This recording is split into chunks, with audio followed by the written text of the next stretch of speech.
990-0036 in Pismo Beach. In Anaheim, call 954-990-0036. 954-99-00036 in Azusa and 954-99-00036 in Cucamonga.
Make sure to lock the doors. Nah. No? I think he'll find out.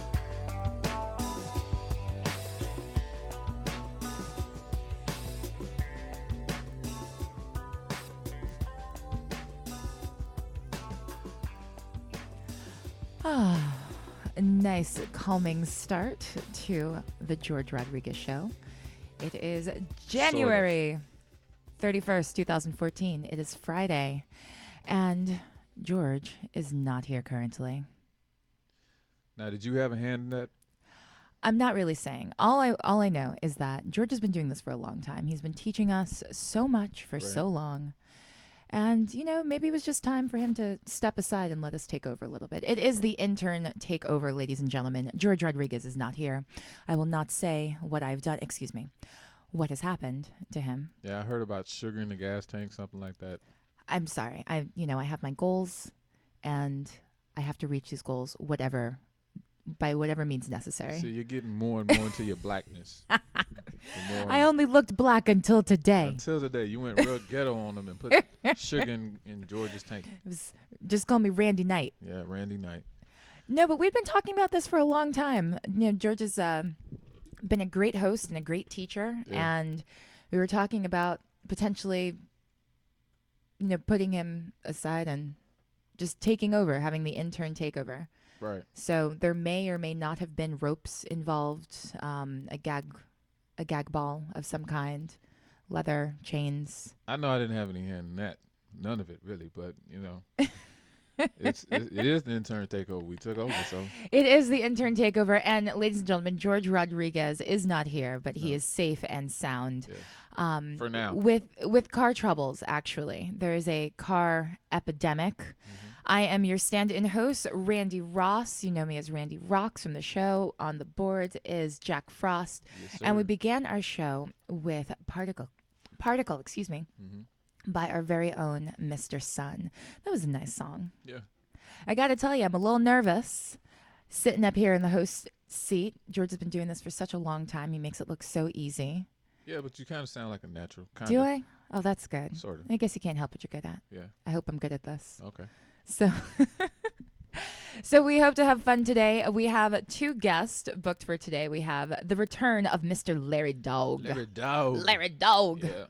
And Nery Saenz, who is a comedian from South Florida. He was actually rated Miami Times Best Stand-Up Comedian 2011. Is that right? Yeah. So we have him coming in to bring in the funny in case I, knock the wheels off this train. Yeah. Well, I'll as a conductor, I'll keep it in line so we could Keep it pushing. All right. Yeah. So it's really funny. So basically, I wake up this morning, and every Friday we do the show. We all get together. Right. Sometimes George will come and pick us up, and pick up all the kids, and we'll just get in the short bus and we'll head on over to the Solo Radio studio. Yeah. Short bus. Because we're all just so special. But this morning I received a call, and George told me that he had car troubles. Right. And I, too, am having car troubles. My car is at the German auto shop. It's been there for like 2 weeks now. So I've been relying on the kindness of my friends and family and hopefully not being too much of a burden to them. Jackie, you're without a vehicle, too. Yeah, car troubles also. It's ridiculous. And as you know, in South Florida, it's probably better to have a vehicle. But if you don't, you can always have your friends and strangers to rely upon. I've kind of fallen in love with the transit system a little bit. I did the train. Yeah. So I saw pictures on Instagram. You Yeah. posted a video. You did the train. Tell me about your route. Where did you take it from? I usually take like the Tri-Rail to the Metro Rail, which takes me downtown, and I get like a lot of scenic views. Mm-hmm. I get to see a lot of sides of Miami that you don't normally see. So it's cool, and I don't have to worry about traffic and getting caught up in anything like that. So it's real cool. I have to like that. agree. I initially, when I had a working vehicle. But there's nothing like your own car. Oh, my car, Yeah. which is probably dead. It's the transmission. Once the transmission goes, that's it. Oh, okay. I was gonna give you a little hope and say, don't. No, it's don't put hopeless. that It's out a there. hopeless situation. Yeah, pretty much. Right is. now, I'm just standing Pretty by much. to reassess my life and maybe get a new vehicle, or I don't know, just hope that the evolution takes place and we all become jet pilots. So where'd you find this comedian at? We'll get to that later. I want to go back to public transportation. All right, go ahead. So right before Basel, I actually I chose to take the train. I tried corralling all of my friends, send out an invite, like, let's all take the train together. It was like a big old fantasy of mine to get all my friends together, get on the Tri-Rail, take it down to Miami, and then head on over to South Beach. Out of maybe an invite of 15 people. Oh, what happened to I'm a little low now. I can't hear myself. Oh, that's better. Okay. Stop twisting all my knobs, Jackie. Oh, my goodness. Careful. So, out of an invitation of maybe, I'm getting a little echo there. What's happening? Okay. Better. I think, let me see. Turn my highs up a little bit. And keep me at unity on the mid. So straight up and down right in the middle. Oh, no, that's your monitor. Right there, the middle blue knob. See, this is how you do it, ladies. You got to tell them how to set you straight. Oh, really? You got to, yeah. Turn the knobs and get you going right. That's right. That's better. Okay. All right, just make sure. That's how she likes it. Georgie wants us to make sure that the green goes all the way up to the yellow, and you're doing a great job there. Okay. All right. So out of an invitation of maybe 15 people, one person responded. So big love to my friend Ricky. If you go on my Instagram, the Randi Roxx, you can see some pictures from that trip. I saw that post. Yeah. We took the train. It was great. It's actually the day that I had my hair done, or the day after. Oh, with the blue. The blue, yeah. Okay. It was Art Basel inspired, amongst other things. But it was really fun. I had a really great time. And there are some parts of the transit system that highlight Miami in a way that you can't see any other way. No. Like, there are some parts of the Miami International Airport that are so ridiculously beautiful and artistic. And you took the whole ride. I did. Well, because we were going down to South Beach. Oh, okay. So we took the train from one of the Hollywood stations. Okay. And we took it down to the airport, and then we changed and we got on the bus. Then we took the bus down to South Beach and had a good old time. Okay. So that was that. I'll probably go back. I mean, there are some areas of that airport that look like some futuristic, out of this world space station that it's just phenomenal. The architecture and the art. It's just really, really cool. Yeah, it took them long enough to do it. Almost like 30 years to get that done. Goodness gracious. Absolutely. So I think Miami's coming up as far as an airport. It's more tolerable. Once upon a time, you never wanted to go to Miami International Airport. It was just a nightmare. It's like, go to Miami International Airport or take a trip to the 7 levels of hell. It's like, okay, I'll take the hell. I think I'll just go to Hollywood. Be more Airport. enjoyable. Hollywood Airport is a little bit more reasonable. Okay. Back then. Mm-hmm. But now, with the upgrades to MIA, I wouldn't mind going there. It's getting better. Definitely getting better. I have faith in our little South Florida community and our public transportation and all of our means of getting around. So George is without his vehicle right now, or his vehicle is in the process of being repaired.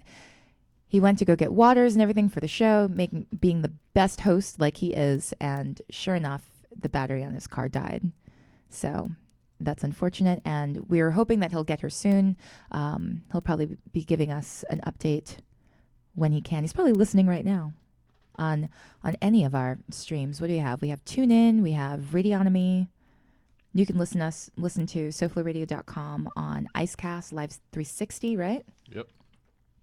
And of course, Radio Loyalty, which is our favorite. Mm-hmm. Radio Loyalty is the player that actually pays you to listen. So I like getting paid. I don't know about you, Jack. That shouldn't be a question. Right, but no one really know it with us being interns and all. Okay, well, maybe you're not in on the secret, but I like getting paid. Yeah, I do like getting paid. Getting paid is good. Yeah. Well, speaking about getting paid, I'm going to have to find a new means of getting paid. I had this probably getting to host this show right now could not have happened at a better time for me because I've had the most interesting week of my life. So many things have happened. So many life-changing events. So, firstly, I was the audio engineer at the Improv. Notice I say was because I got let go from the Improv. Yeah. Racial profiling? I don't know. Yeah. You were going to ask me what happened. What did happen? Bitches happened, Jackie. The bitches. Bitches happened. Tell me about the bitches. I kind of don't want to get into it too much, but basically, you're not suing anybody, are you? No, I went to the lawyer. I don't have a suit. Oh, okay. I don't have a suit because of like negligence and just bad management from all around. I have no suit. All I have is just bitterness. Let it hang then. So basically, you have the Improvs, which are several clubs. It's a franchise. It is a franchise, and at the Hollywood location, they have very many young managers. So some people can perform under pressure. We were saying a little bit before the show. Right. Other people panic, and when people panic, bad things happen. So you need to be able to be in a situation under pressure and not panic. But in that improv situation, there were too many Chicken Littles, and shit got stirred up, and somebody had to go, and that person was me. They brought it down to, as the audio engineer, I refused to serve food and seat guests. Yes. Oh, that was part of your job description? No, it was not. Oh, okay. It was not part of my job description ever. So like I said, Jack, ask me again what happened? What happened? Bitches happened, Jackie. The bitches happened. Bitches happened. All right. But it's not so bad because even though I was let go from that job on Friday, that morning I was hired as the dance coach at a nonprofit down in Miami. Is that right? Yes, the nonprofit Girl Power, which it's just incredible. They're a group that services young women that didn't sound exactly right, but they serve underprivileged. They served underprivileged youth and at-risk youth to like really help them get on the straight and narrow and keep them engaged and really introduce new ideas and new ways of being and new opportunities to them that they wouldn't otherwise have. So I'm really excited to be a part of that venture and starting that journey. Mm-hmm. So I say, F the bitches. And let's get ready for some new experiences. But also, last week, I was preparing and fasting and eating really, really healthy. How's that coming along? Well, right now I'm done because I have my little cafecito right here, so I can have the energy to get through this show, Right. along with my adrenaline And a little and a Pinot little Grigio. Pinot Grigio, just in case to keep the words lubricated, ladies and gentlemen. Lubed, huh? Lubricated, Is that yes. right? Little libation to keep the party going. But right now we're just gonna stick with the cafecito. Okay. And take a little shot right now. Hallelujah. So I was cleansing all last week because I do consider myself to be, I've said, a recovering Catholic, but also, I'm a spiritual person. I like to get down, with the all universal principles of being and oneness with the world and my brother and sister. So with this, I actually received an invitation some time ago to attend a grandmother ceremony. And for those of you who don't know, grandmother medicine in the community, that's the medicine called ayahuasca. And if you're familiar with peyote, that's called grandfather, and I guess it deals with the energies that these particular plant medicines hold.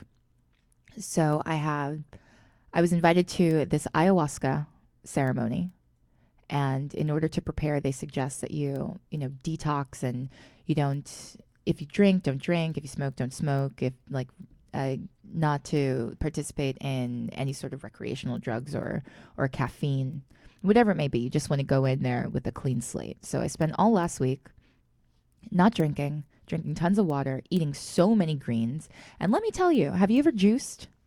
Juiced? Yeah.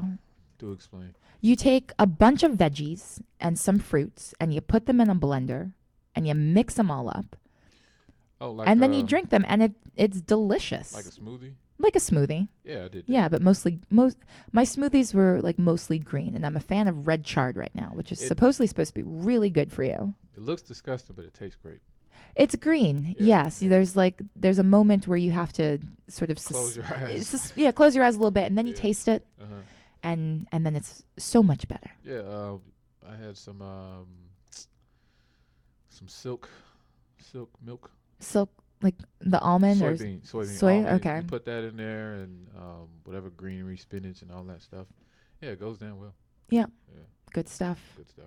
So I started juicing last week and eating tons of green in preparation for this ceremony, and it was I considered it to be like an ultimate purge. Okay. Because that's what you're supposed to do. You're supposed to set your intentions before you go to a ceremony like this. So if you have any sort of past traumas or things that you're trying to heal from, you work with the medicine and it helps guide you through these things. Right. So I actually was first told about ayahuasca in 2011. And opportunity after opportunity went by and I just wasn't ready. And then finally when this invitation came, I was like, you know what? My birthday's coming up. I'm going to do this now. Time to try something new. New year for new things. Absolutely. So I agreed to go, and I'm preparing. And all during the week, I'm, journaling and thinking about, what it is that I want from this event, and, getting whole and getting set and straight and feeling really solid with my career was one of them. One of the things that I was meditating on. So when I went in that Friday, and then I left, when I went into the improv that Friday and then left without my job at the improv that Friday, I was like, man, this ayahuasca is really powerful, because freaking cleansed my job right out of me. Right out of you. Asking ye shall receive, huh? Basically. But honestly, it was kind of a toxic environment. Like, one thing that I will not do for anyone is lie. I will not lie for someone else. Okay. And when people ask you to lie, then that's probably a situation that you don't want to be a part of. And ladies and gentlemen, George is here. Woohoo! He made it. He made it. I'll sit over here. Oh my goodness. Stay in the picture. What are these? Oh, those are all of my cookie goodies to get me through.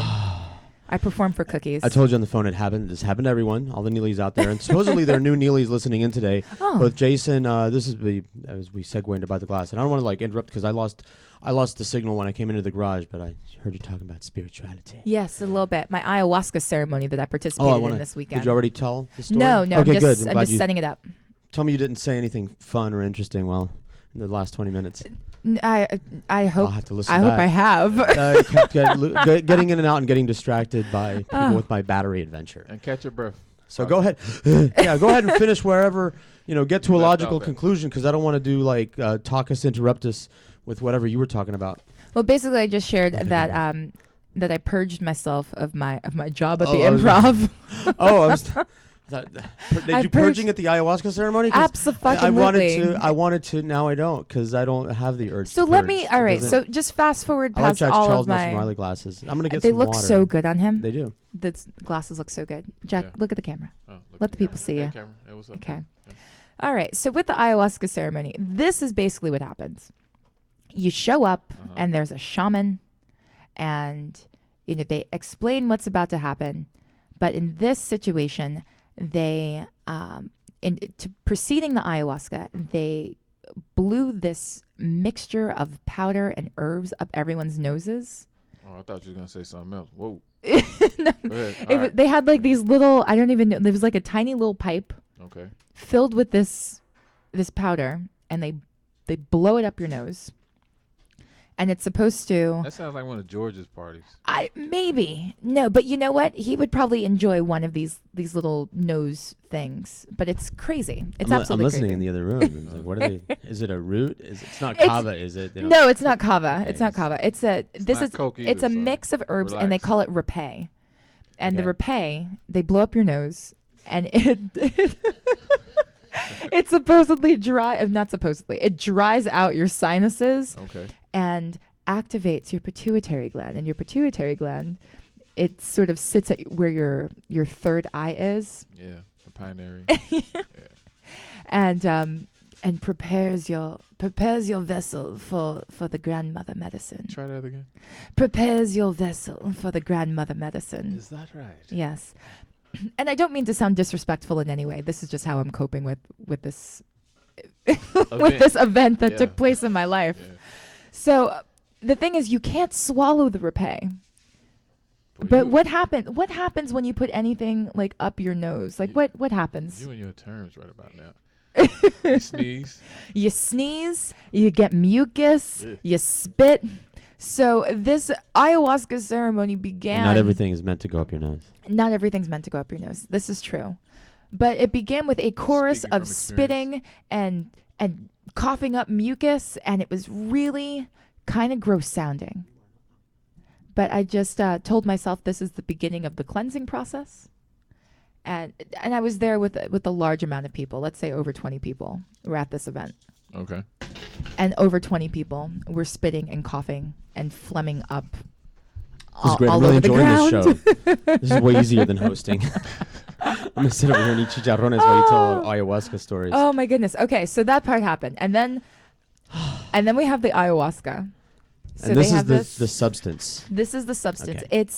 It's crazy because it's how someone even found this, I have no idea. Are you kidding? You know, it is a root. in our history, we put and a everything in our leaf. mouths. It's a root and a leaf, and only these two things. They're found deep in the Amazon jungle. You ever watch a baby crawl around the floor and just put everything in its mouth? Yes. That's us. Okay. That's us people. We're gonna keep. Just throw stuff around. Yeah, ancient man. I mean, while we were discovering, innocently, and the monkeys do it too. If you watch that, they're looking for food. Everything's looking for food, so you eat it, and if it doesn't kill you, that's food. Keep eating it. And if it, even like birds and like reindeer eat magic mushrooms, and there are monkeys that wait to eat a certain fruit until it's fermented. They're like, even though they're hungry, they're like, well, it's not time to eat that fruit yet. It's not good. So yeah, who discovered it? We did. That's kind of monkeys putting things in our mouth. So it's Sidebar. they put this root and they take this plant and they go through this like 3-day process of making this tea. And then they distributed the tea to all the guests and we drank it. And How much do you drink? Like a cup of tea? Like a cup, yeah. So I'm sitting there with this first cup, and of course, before this is all starting, my heart is racing so fast, because there was a part of me, with all the stories and the research that I heard, people have said that they've seen like goddesses and visions. The main thing is that you get like really strong visions. Okay. They've seen goddesses. They've seen serpents. Could you? I mean, I was just thinking, Burr? what the hell's gonna happen to me if I'm sitting here with this group of people and I envision some giant snake coming up at me? It would be fun. It would be a fun thing to see. You probably hyperventilate. But my favorite my favorite shared experience that people have had, like from that I researched, was insectoid aliens. Now that's Ooh. the one that I was kind of hoping for. I was kind of hoping for that one. It's my second favorite kind of alien. What's your first favorite? Octopoid. Octopoid? Tentacled aliens, of course. you know, Okay. with suction The chance cups. for escape is none. Yeah. With the you know, okay, so there's no. squiddy faces. You just want to. So go you ahead saw and- so you saw insects. No, I didn't. I Oh. saw nothing. Hmm. I saw absolutely nothing but Look up. people vomiting everywhere. Wow. Wow. If they call it the Right. purge, they call it not getting sick, I'm sorry, but let me get my getting to-do. I need well. to edit my to-do list now that. But Getting you did. well. Did you vomit? I sat like as strong as I could. Is that 'cause part I- of it, really? Well, it's about the purge, and the cleaner that you are when you go Oh. in, the cleaner that you are when you go into the ceremony, the better the medicine can work with you, and the less you'll have to purge. I had just gone through like a Oh. whole emotional Yeah. bullshit session Mm. with the bitches. The bitches. The bitches. And so, I was a little concerned about that, but I still wanted to be a part of the ceremony and have this experience. So I went ahead and participated, and I sat really, really strong on the ground, because we were outside all night on the ground in a Yeah, circle in a circle. with a fire Snorting and a stuff. shaman. Snorting stuff. Snorting rapé, drinking ayahuasca. Are you naked or anything? No, there was no nakedness. No, we were all, it was actually kind of cold, so we I'm, were all wrapped up a lot. I'm already writing notes for the next spiritual ceremony that I host. Uh-huh. It's going to involve less vomiting and more nudity. Already, I just can think of two things that I can improve upon right now. And a lot of I enjoy narcotics. both of those ceremony. things. Yeah. Less vomiting, Vomiting? more nudity. And a lot of narcotics. Well, I mean, the ayahuasca ceremony, I mean, of course, that goes without saying. I mean, there's no point in calling a party together if you don't have a whole bunch of narcotics. Yeah. Well, Okay. Speaking of I'm narcotics, now, where are the stand-up comics? oh, you know what? That's a good question. And Yeah, here I was we're worried about being expecting late. Larry Dogg and Nery Saenz. Because Hopefully it's a they'll be here 3-hour soon. show, so I want to take this ayahuasca story to its logical. I want to milk it End. for all it's worth, as we say in the radio in radio land. Uh-huh. Before I start going into my tales of woe. I was like, I mentally prepared myself to speak for an hour. Okay. Good. Good. Because I'll let you. Man, No. I got schmutz on my shirt. You have schmutz on your shirt. Yeah, I had to change a battery twice. Wait, why? Because it's always better the second time. Yeah, and here's the thing. Because we talk the religion thing a lot. And one of the Yeah, things, we do. I mean, I got a lot to say on the issue. And one of the things that I touch on with when I'm either with the people in the room or anybody that I talk to is the whole denial of reality thing that people have to do Oh my God. when they want to believe something very, very badly. And in this Totally. particular case, Totally. I go and like I don't know why people don't believe me. So I get in the car. I'm at CVS buying chicharrones and platanitos Ooh. because I wanted to have Cuban snacks for the Qué guests rico. today because I'm Cuban and I get to choose these things. And I also have a whole bunch of water in the car. It's getting nice and warm in there. So, Oh. for cleansing later. you know, Well, actually, You want warm water. your body absorbs it faster when it's room temperature. the vomit fluid. No, the water. Oh, okay. Okay. You still on that? I'm not. Yeah, we're going to revisit the vomit thing. We're gonna Okay. get back For to a long the time. ayahuasca. So I'm at the CVS. I come out and the car started just fine this morning. Mm-hmm. I go to start my car after the CVS and nothing, not even that little drrrr, which it did before because I had the alternator problem with the Gulfstream. And nothing. It was just like nothing, like dead, like dead as a doornail. Not a click, not a clickety click, not a beep beep, light coming on, an idiot light on the dash, but nothing, like completely dead. So, call AAA, call you people. You people. You, You was talking people. about black people? Yeah, it just so happens, but no, I mean Yeah. the other people that I do the show It's with. typical with you. The co-hosts Damn Zimmerman. of the show. Just man, I'm saving up all my racist Oh, humor let for that when Larry name Dogg die. shows up. But, yeah. Let that name just die. Let that dog die. Yeah. Because I'm saving all my racist humor for when Larry shows up. Oh, There we okay. I've been go. writing things down. Oh, I've been The showdown. the showdown. Yeah. trying to think of stuff. So anyway, so I called the AAA, and my intention, as you heard, because I have no idea what's going on, because I just got the alternator fixed, and I'm like, it can't be the alternator again, and I don't know what it is, and it might be the battery, but I don't want to take any chances. I want it towed to Grumpy Don at Gulfstream Garage, because he'll grump all over you, but he'll fix your car fast and cheap and no nonsense. And Don, don't waste Don's time, man. Grumpy. Don puts a complimentary. stopwatch on you when you start talking to him. It's like, don't use it. You used an extra word in that sentence that you totally didn't have to use. Anyway, he's not that bad. He's like the garage Nazi. Like, you have the soup Nazi. Yeah. He's the car mechanic Nazi. He just doesn't get to the point and get out so I can fix your car already. What do you want? So the AAA guy says, well, let me try to jump it. And I go, okay. So he puts they have that battery pack. They don't even have to bring the cables Yeah, from the the portable car. battery pack. Yeah. Little red suitcase with wires coming out of it. Right. And he clamps it on there, vroom, vroom, starts right up. And he goes, yeah, man, that's your Yay. battery. He tests the battery. Yeah, you got a dead battery shot. How old is this battery? I don't know. It didn't seem to be that old. It seems like I just changed that battery yesterday.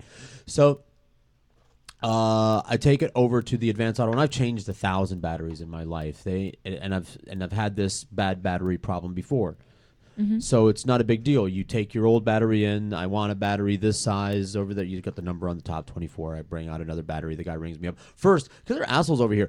When I walk in, there's a customer yelling at them over something. No, I ordered it. It's supposed to be here. It said it would be here. I want what I ordered, and no, I don't want to replay it. And they're already like, these people are assholes at this Advanced Auto shop over here. And now we're getting into where things get surreal. Advanced assholes. Advanced Autos on Garfield and Dixie Highway. They're asshole mechanic. I mean, can I take a sip here? Do it. Sip it up. Sip away. Standing in the heat, arguing with the advanced people. They're not very advanced. So I put the new battery in. I Nice buy the little battery, Advanced Auto Parts. $99. Here I go. I don't have that. I don't have any money. 88, but the tax 94 and all. So I go out there Go and I to put the the battery in. George No Rodriguez show brainer and thing. donate. You put the battery in the same size battery, put it in the same way. There's no other two ways to put it on. Blah blah blah. I put it on. Nothing. The same deadness. Nothing. Not a light comes on. It's like, how can this brand new battery, be completely dead? Yeah. I've never had this happen to me in my life. The brand new battery is supposed to be Brand new and functioning? charged and functioning. So I walk across the street to Don, and I'm thinking, man, I actually called a cab company on the way. Don's right next door. Okay. Like, they just on the other side of Garfield. It's convenient to own a garage right next to an auto parts store, although I would have chosen a different auto parts store.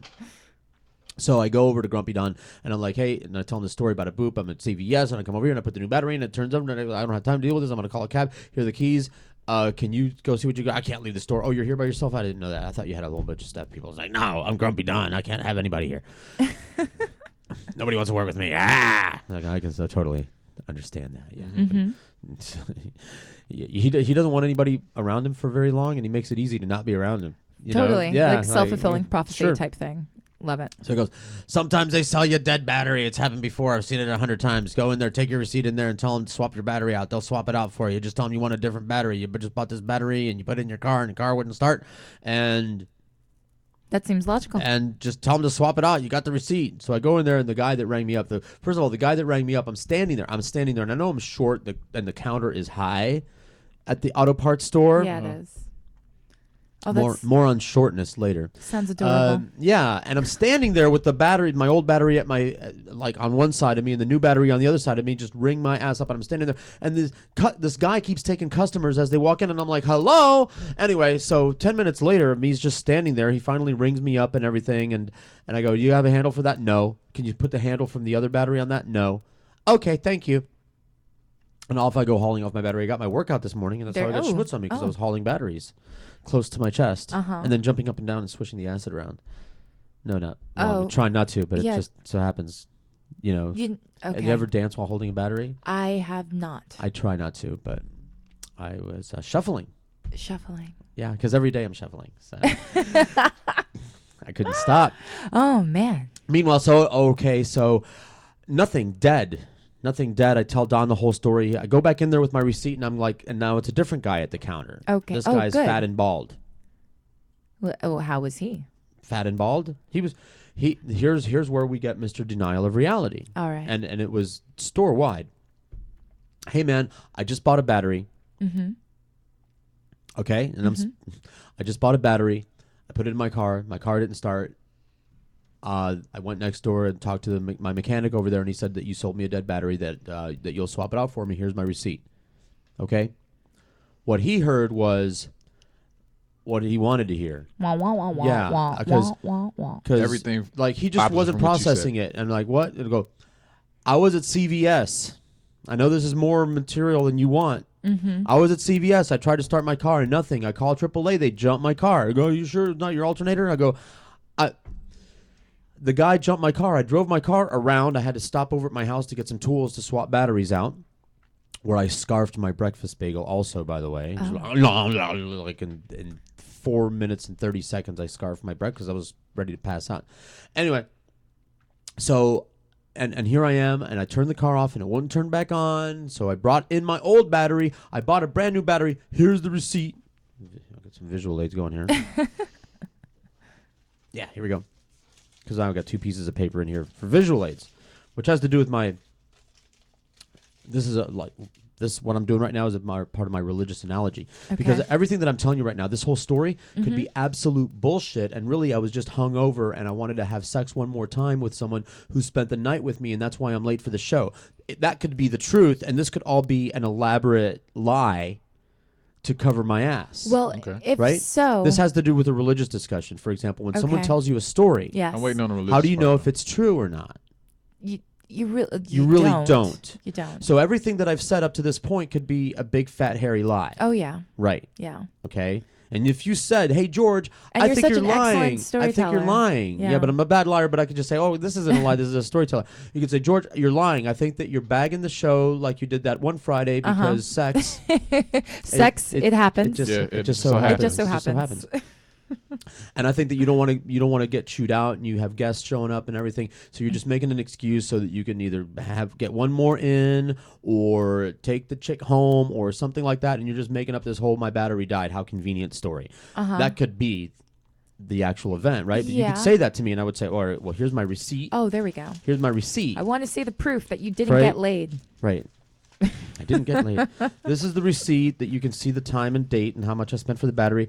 And then this, and here's again, to add to the whole denial of reality thing, the battery test that the guy did on my on the new battery. Mm-hmm. All right. So it takes him a long time to process that I'm telling him that you sold me a dead battery, because no, all the batteries are charged. That's new. So we'll go out and see what you did wrong. And he sends one of the flunkies out there with the battery tester, electro tester Yeah. thing machine, which generates this ticket Okay. here. And I tell him what happened. Now I'm telling everybody my story. And this makes like the 5th time I'm telling the story. One moment, please. It has been rehearsed. And he is ready. Anyway, so he puts the little alligator, the little roach clips on the terminals, and generates this ticket. And he goes, "Yeah, this battery's dead. See, it says right there, charge needed. Charge needed. Right there." He goes, "Yeah, this battery's dead." I go, "Well, I just bought it. When? 10 minutes ago. Where? Here. I'm in your parking lot with a dead car." See, here's again denial of reality. Yeah. I'm in your parking lot with a dead car. If I bought if I am here, you have my old battery in there. There's proof that I bought a battery and this is it. And he goes, "Well, that doesn't look like a new battery." Oh, my God. "Well, then you sold me an old battery. That's the one I pulled off the shelf." So we go back in and I talk to Curly, the shaved-headed fat guy. And he goes, "Oh, give this to the guy." So I go in and I give this to the guy. And he said, "The guy out there said to give this to you." And he looks at it and he sets it down. And he goes and he talks to the guy and like, "So you going to swap the battery out or not?" He goes, your battery's dead. Where, so like he's still not getting it that's the new battery that I just bought. How, when did you buy this battery? 10 minutes ago, now 15 minutes ago and I see the guy that sold me the battery. Back there, I chewed him out because he kept taking customers ahead of me while I was standing here for 10 minutes. You remember selling this guy a battery? Yeah, I sold him a battery. Oh my God. Yeah, I sold him a battery. So he goes out with the little roach clips and tests the batteries.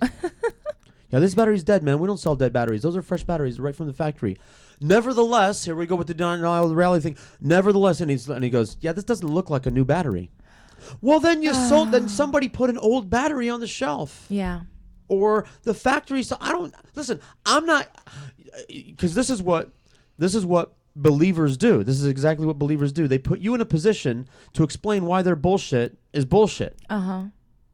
You understand? Like if they go, do you believe that God created the world in 7 days? And I say, no, I don't really believe that. And they go, oh, well, then what's your explanation, Mr. Smarty Pants? You're the one that just said something bullshit, all right? I don't have to explain how the fuck your battery is dead. I bought a battery. I bought the battery. Mm-hmm. It's dead. Your machine says it's dead. When did they just give you a new battery? Huh? Did they? Did they eventually give you a new battery? Yeah, the guy swapped it out, and all the while shaking his head. It's like, yeah, this doesn't look like a new battery. I said, what are you saying? what are you saying? That how did what did I buy? How did I fake this? What the hell? Answer the phone there, Jack. Sure. All right, here we go. When you're texting during the show, you don't see the phone ringing. Uh-oh. Speaking to the guest. Hello, welcome to the George Rodriguez Show. Hey, it's Dio. Hello, hey, Dio. Hello, Dio. Yeah, I was listening and I felt compelled to call in, but I'm waiting for you to finish the story. And radio. It might take another hour. Go ahead. What?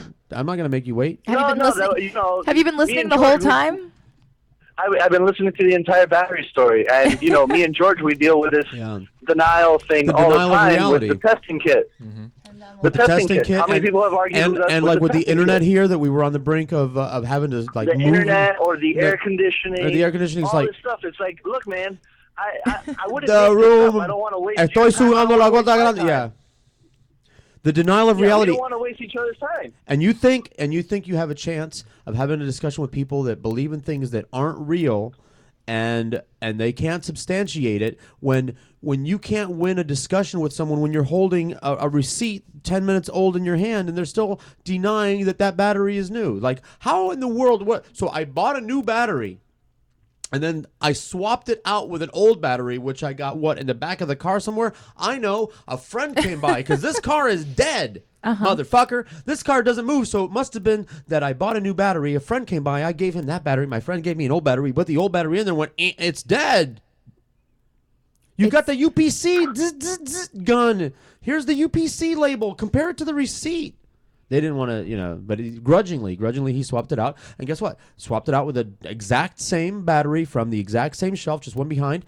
And, oh, by the way, the other battery had, like, little plastic caps on top of the terminals. Uh-huh. The one that I bought did not. Oh. It was uncapped.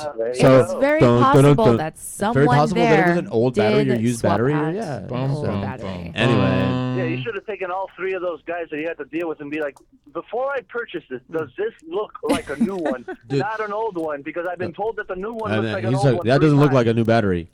I go, well, I don't know what you mean by that. What are you saying? What are you implying? This is the battery I bought right now. Am I lying? Because that's why you have to save, man. Hey, boys and girls, save your receipts and keep a journal, and staple the receipt to your journal entry.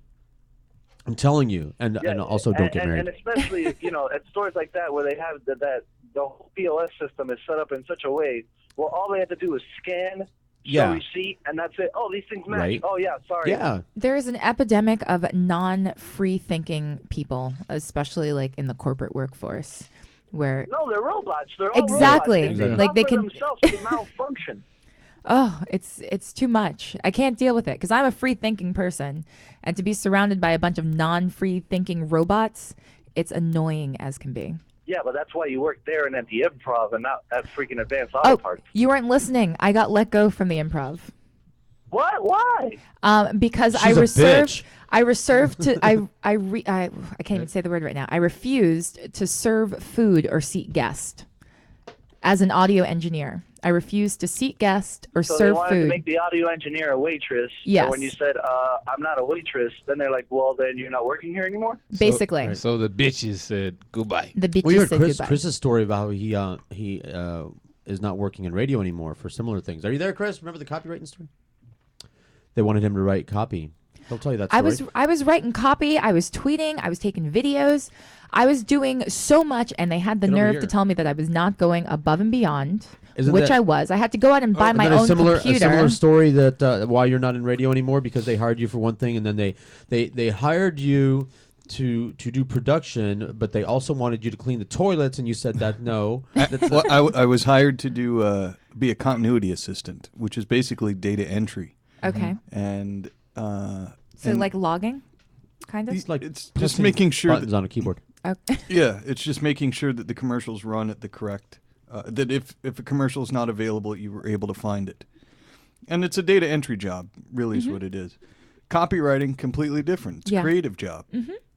Whereas in your case, Worth more money, Yeah, by the way. and yeah, because people are buying $30,000 worth of commercials, and you're writing a commercial for them for $10 an hour. Yeah. I No I bueno. had to. I wrote copy. No bueno. I did the announcements. I ran the music. I did the lights. I ensured all the cables and the speakers were up and running to the best of my ability because the sound in that place is not good.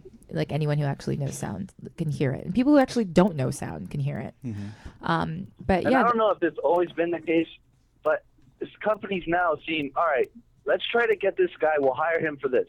Then, as it goes on, we're going to keep him for that wage and then get him to do 10 other jobs. Because rather than hire 10 other people, Right. we're just going to get one guy to do They- 10 things and pay him shit. They all learned even that though from those my other mother, jobs are higher by the way. paid. My mother was the person that invented that concept. She would say, hey, I need you to take me over to the drugstore. And then, the drugstore that's like a mile away? Yeah, okay. So you'd go there to take her to the drugstore. And she goes, oh, wait, we have to pick up my friend Bertha. Sounds like my mother. What do we have to pick up your friend Bertha for? Oh, well, she's got her drugs at the drugstore too, and she owes me money, and she's going to pick up my medicine.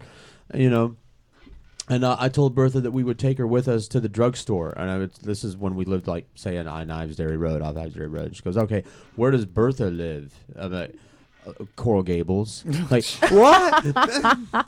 What? We got to go get her and take her to the store. How's she going to get home? Well, I told her we would take her to the store and back. I said, what are you talking about? That's my whole day over here. Right. The whole day. No, it's not. It's not but your I'm whole used to day that because being I told you, but Bertha that's not I would take her to dinner also. What are you? So that's basically they just Sneaky bitches. they just get you in their clutches. They think that if they can get you in their clutches, then they can nail you down for a whole bunch of other shit. And that's the concept. And that's the way of the world now. I was a squirmy it's motherfucker. a rat trap. But they For wanted you to wait tables and greet people? No, see, the waiters are there to serve food and serve drinks, and they get tipped. And Usually they have their to, job description, yeah. Yeah, and Good. they get tipped, and that's their job. Right. I was the audio engineer, and they were asking me to seat guest and serve food. Do hostess and server Yes. duties. Yeah. So because and I not get a refused to do that, You're because not the it would- team player? Yeah. well, see, the thing was, I made the mistake of actually doing it. Like during the holiday season, that place got crazy. So it was like, oh, everyone's running around. Let me pitch in and show that I'm a team player. Well, there you Don't do that, people. Don't do that. You Stick open the- to your job and don't do anything else. You open People Pandora's will box. not appreciate it. Just do your job the best of your ability and fuck everything else because you'll at my just old get job, yourself I in played trouble. Ignorant. Yeah, my old job, I played ignorant all the time just because I was like, I know how to fix this. If I fix this, they're going to keep asking me to fix this. I'm not Yeah. going to do this other guy's job even though he's an asshole. It's taken me like 20 years, not 20 years in the workforce. I was working at like 5. No. It's taken me like 10 years in the workforce to realize that I am too smart for my own damn good. So anyway, Yeah. There you go. There you go. so don't just do your job. So I helped out during the holiday season. And what it did was it messed me up for my job that I actually had to do because I was busy running around taking care of other people's stuff. I was late to the booth. I had to fluster to get all my cues together. And it's like, okay, so I'm not going to do this again. And then I got in trouble for not serving anymore. There you are. Well, you're a bad person. Don't ever do it again. Absolutely. I'm a terrible person. Wow. And I'll be punished later. Yeah, probably. I brought my paddle. Bitch. I was speaking of Randy. I was wearing your wings around. Were you? Yeah. My black wings of death. Indeed, I was just running up and down the halls, just chasing people. Are you No. Although they do go well with the Scully skull mask. hat? Yeah, that does. Yeah. I'm thinking of frightening children that way later. Like pretending to be the angel of death. And then put the mask on?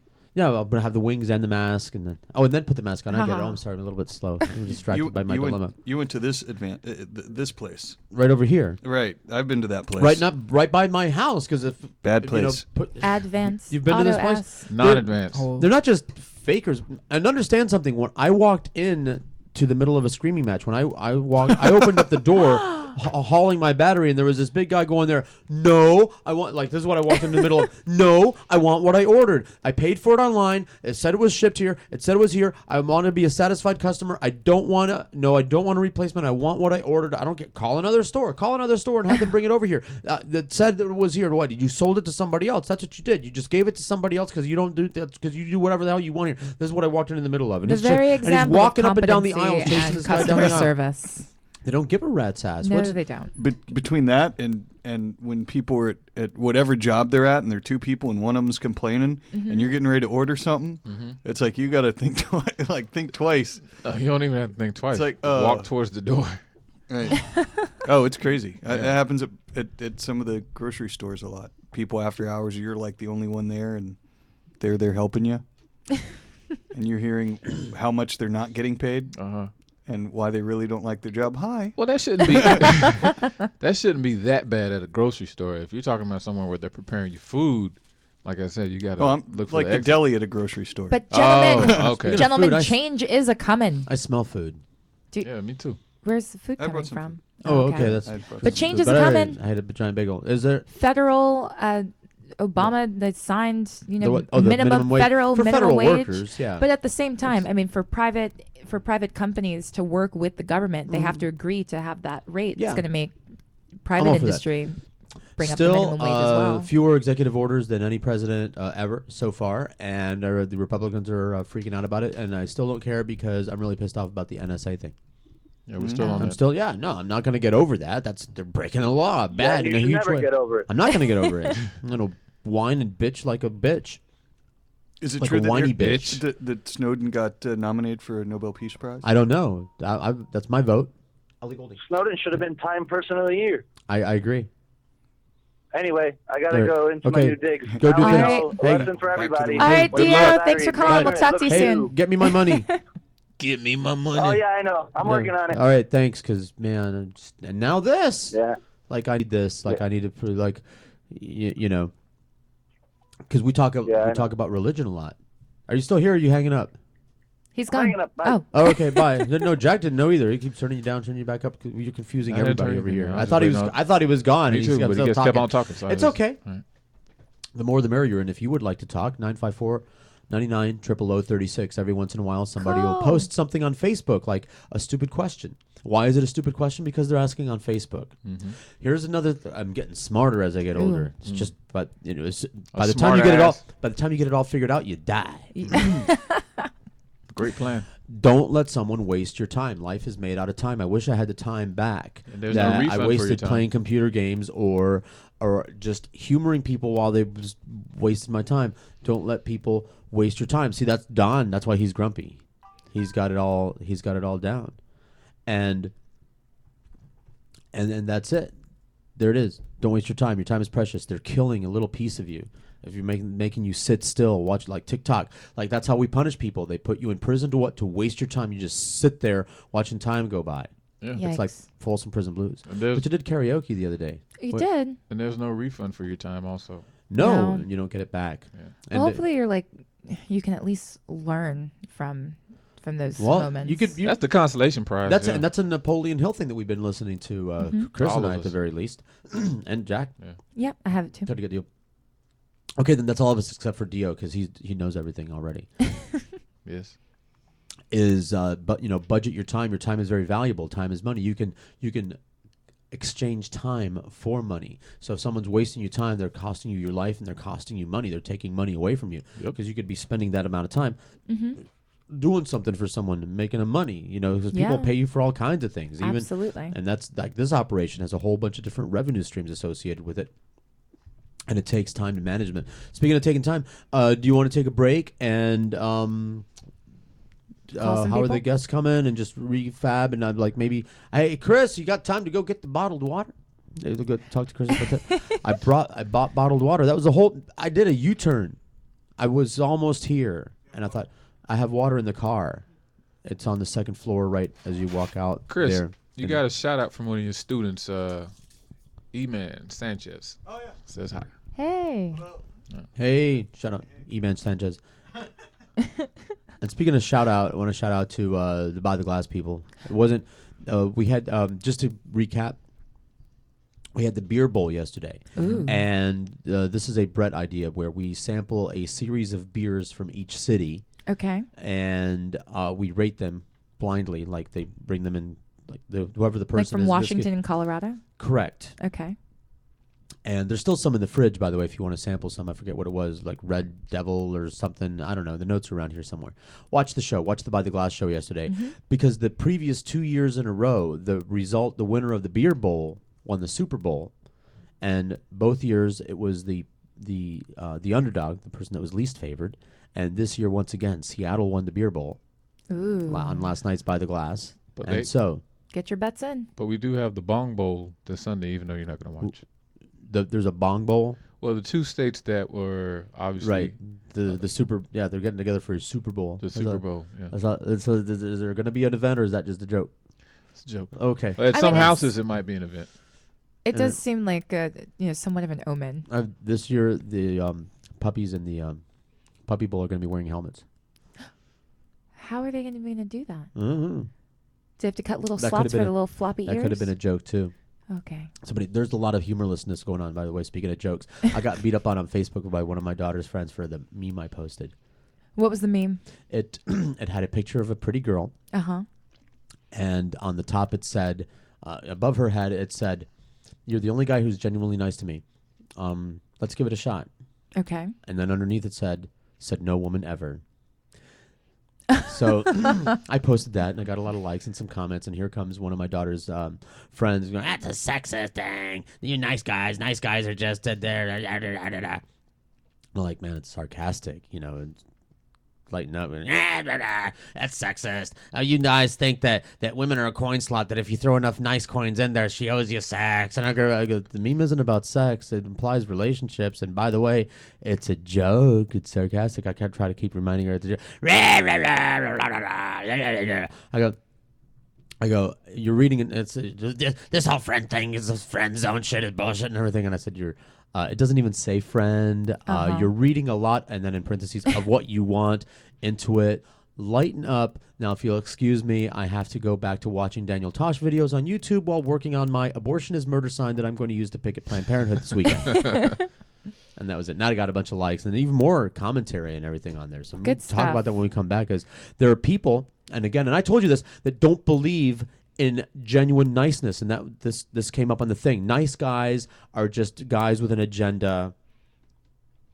They think that they can get what they want by being nice. It's just guys with an agenda. And remember, I told you, I keep mentioning this. People in this town do not believe in good. They've never seen it. They've never experienced it. It makes them uncomfortable.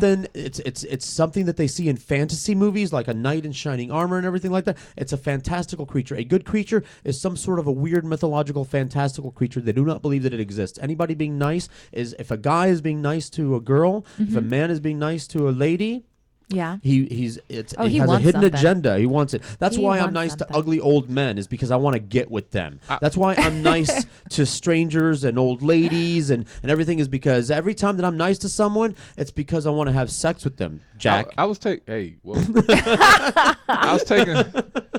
aback by that up when you head further up north. People say hi to you. Yeah. Good morning. I don't have this trouble everywhere. Down here, it's a whole nother story. But I don't know. Maybe it's the complex that we have with all these different cultures, because I guess you feel that, like you said, the nicer you are to someone, there's a good chance that, I might be able to get something out of it because, our industry down here is what? Which industry? Entertainment? Florida, South Florida, tourism and commerce. Hospitality. Hospitality, yeah. And crime. Primarily. Yeah, so you really think about it. Proud of our crime. Yeah, crime, true. Cocaine. That's just one of the many facets of the criminal industry down here. But, for the most part, it's kind of ingrained in you, the hospitality thing. But the ironic thing is when you see someone away from their job where they have to be hospitable, it's fuck you. That's really the approach. I can't help who I am. Yeah. And I am a genuinely nice, I want people to like me first off, and I want people to be comfortable. I consider myself a lady in that regards. Like I want people to be comfortable, and I want to be nice to people. When you're on the clock? I have always. Obviously, I have a problem because I want to be nice. It makes me feel good to help people out. And unfortunately, down here, and it explains a lot, that is perceived as evil. Being nice is evil? Being nice, you're either the evil people, if they believe that you're a genuinely nice person, they're going to seek to victimize you. It's like, oh, there we go. There's a limping wildebeest. I can totally prey on that person. Mm-hmm. And the people that aren't evil people see you as an evil person. Trying to get something, working them. Nobody's genuinely nice. Nobody's really nice. What are you after? You must be working some kind of an angle. Speaking of working an angle, why don't you work that commercial angle? I'm going to open chips. All right. Well, here we're going to go to the break now on SoFlo Radio, allniceradio.com. SoFloRadio.com, your headquarters for weed and prostitution. So, I'm a dog, and I'm kind of new to this family, but I've noticed a trend. My humans do this thing where they go around and get all my toys and hide them in this basket. But it's always the same basket, and it's always the same place. And then they act so surprised when I find them. But I'm like, hello? That's where you put it last time. Humans are the worst at hide and go seek. A person is the best thing to happen to a shelter pet. Be that person. Adopt. Brought to you by the Ad Council and the ShelterPetProject.org. Confessions of a Potentially Perfect Parent, brought to you by AdoptUsKids.org. I know more about cooking dinner for a party of 12 than about packing a lunch for a 12-year-old. I know kids like things like fish sticks. Fillets, I get, but sticks? Maybe we can just compromise on mac and cheese. Can you make that with Brie? You don't have to be perfect to be a perfect parent. There are thousands of teens in foster care who would love to put up with you. Call 1-888-200-4005 or visit AdoptUsKids.org for more information. A message from the U.S. Department of Health and Human Services, Adopt Us Kids, and the Ad Council. This is the sound of a flat-screen television hurled off a building. Now the new bike your kid wants. These are the things you could have, all cast into oblivion. Because when you throw away money on wasted electricity, you throw away everything you could have bought with it. Use Energy Star light bulbs and appliances, and you could save hundreds of dollars a year. Saving energy saves you money. Learn more at EnergySavers.gov. Brought to you by the U.S. Department of Energy and the Ad Council. Are you worried about losing your home to foreclosure? If you've been served by your bank, you have approximately 30 days to respond. If you do not respond, you could lose your home. You have rights. Learn your rights now by calling the National Foreclosure Defense Hotline.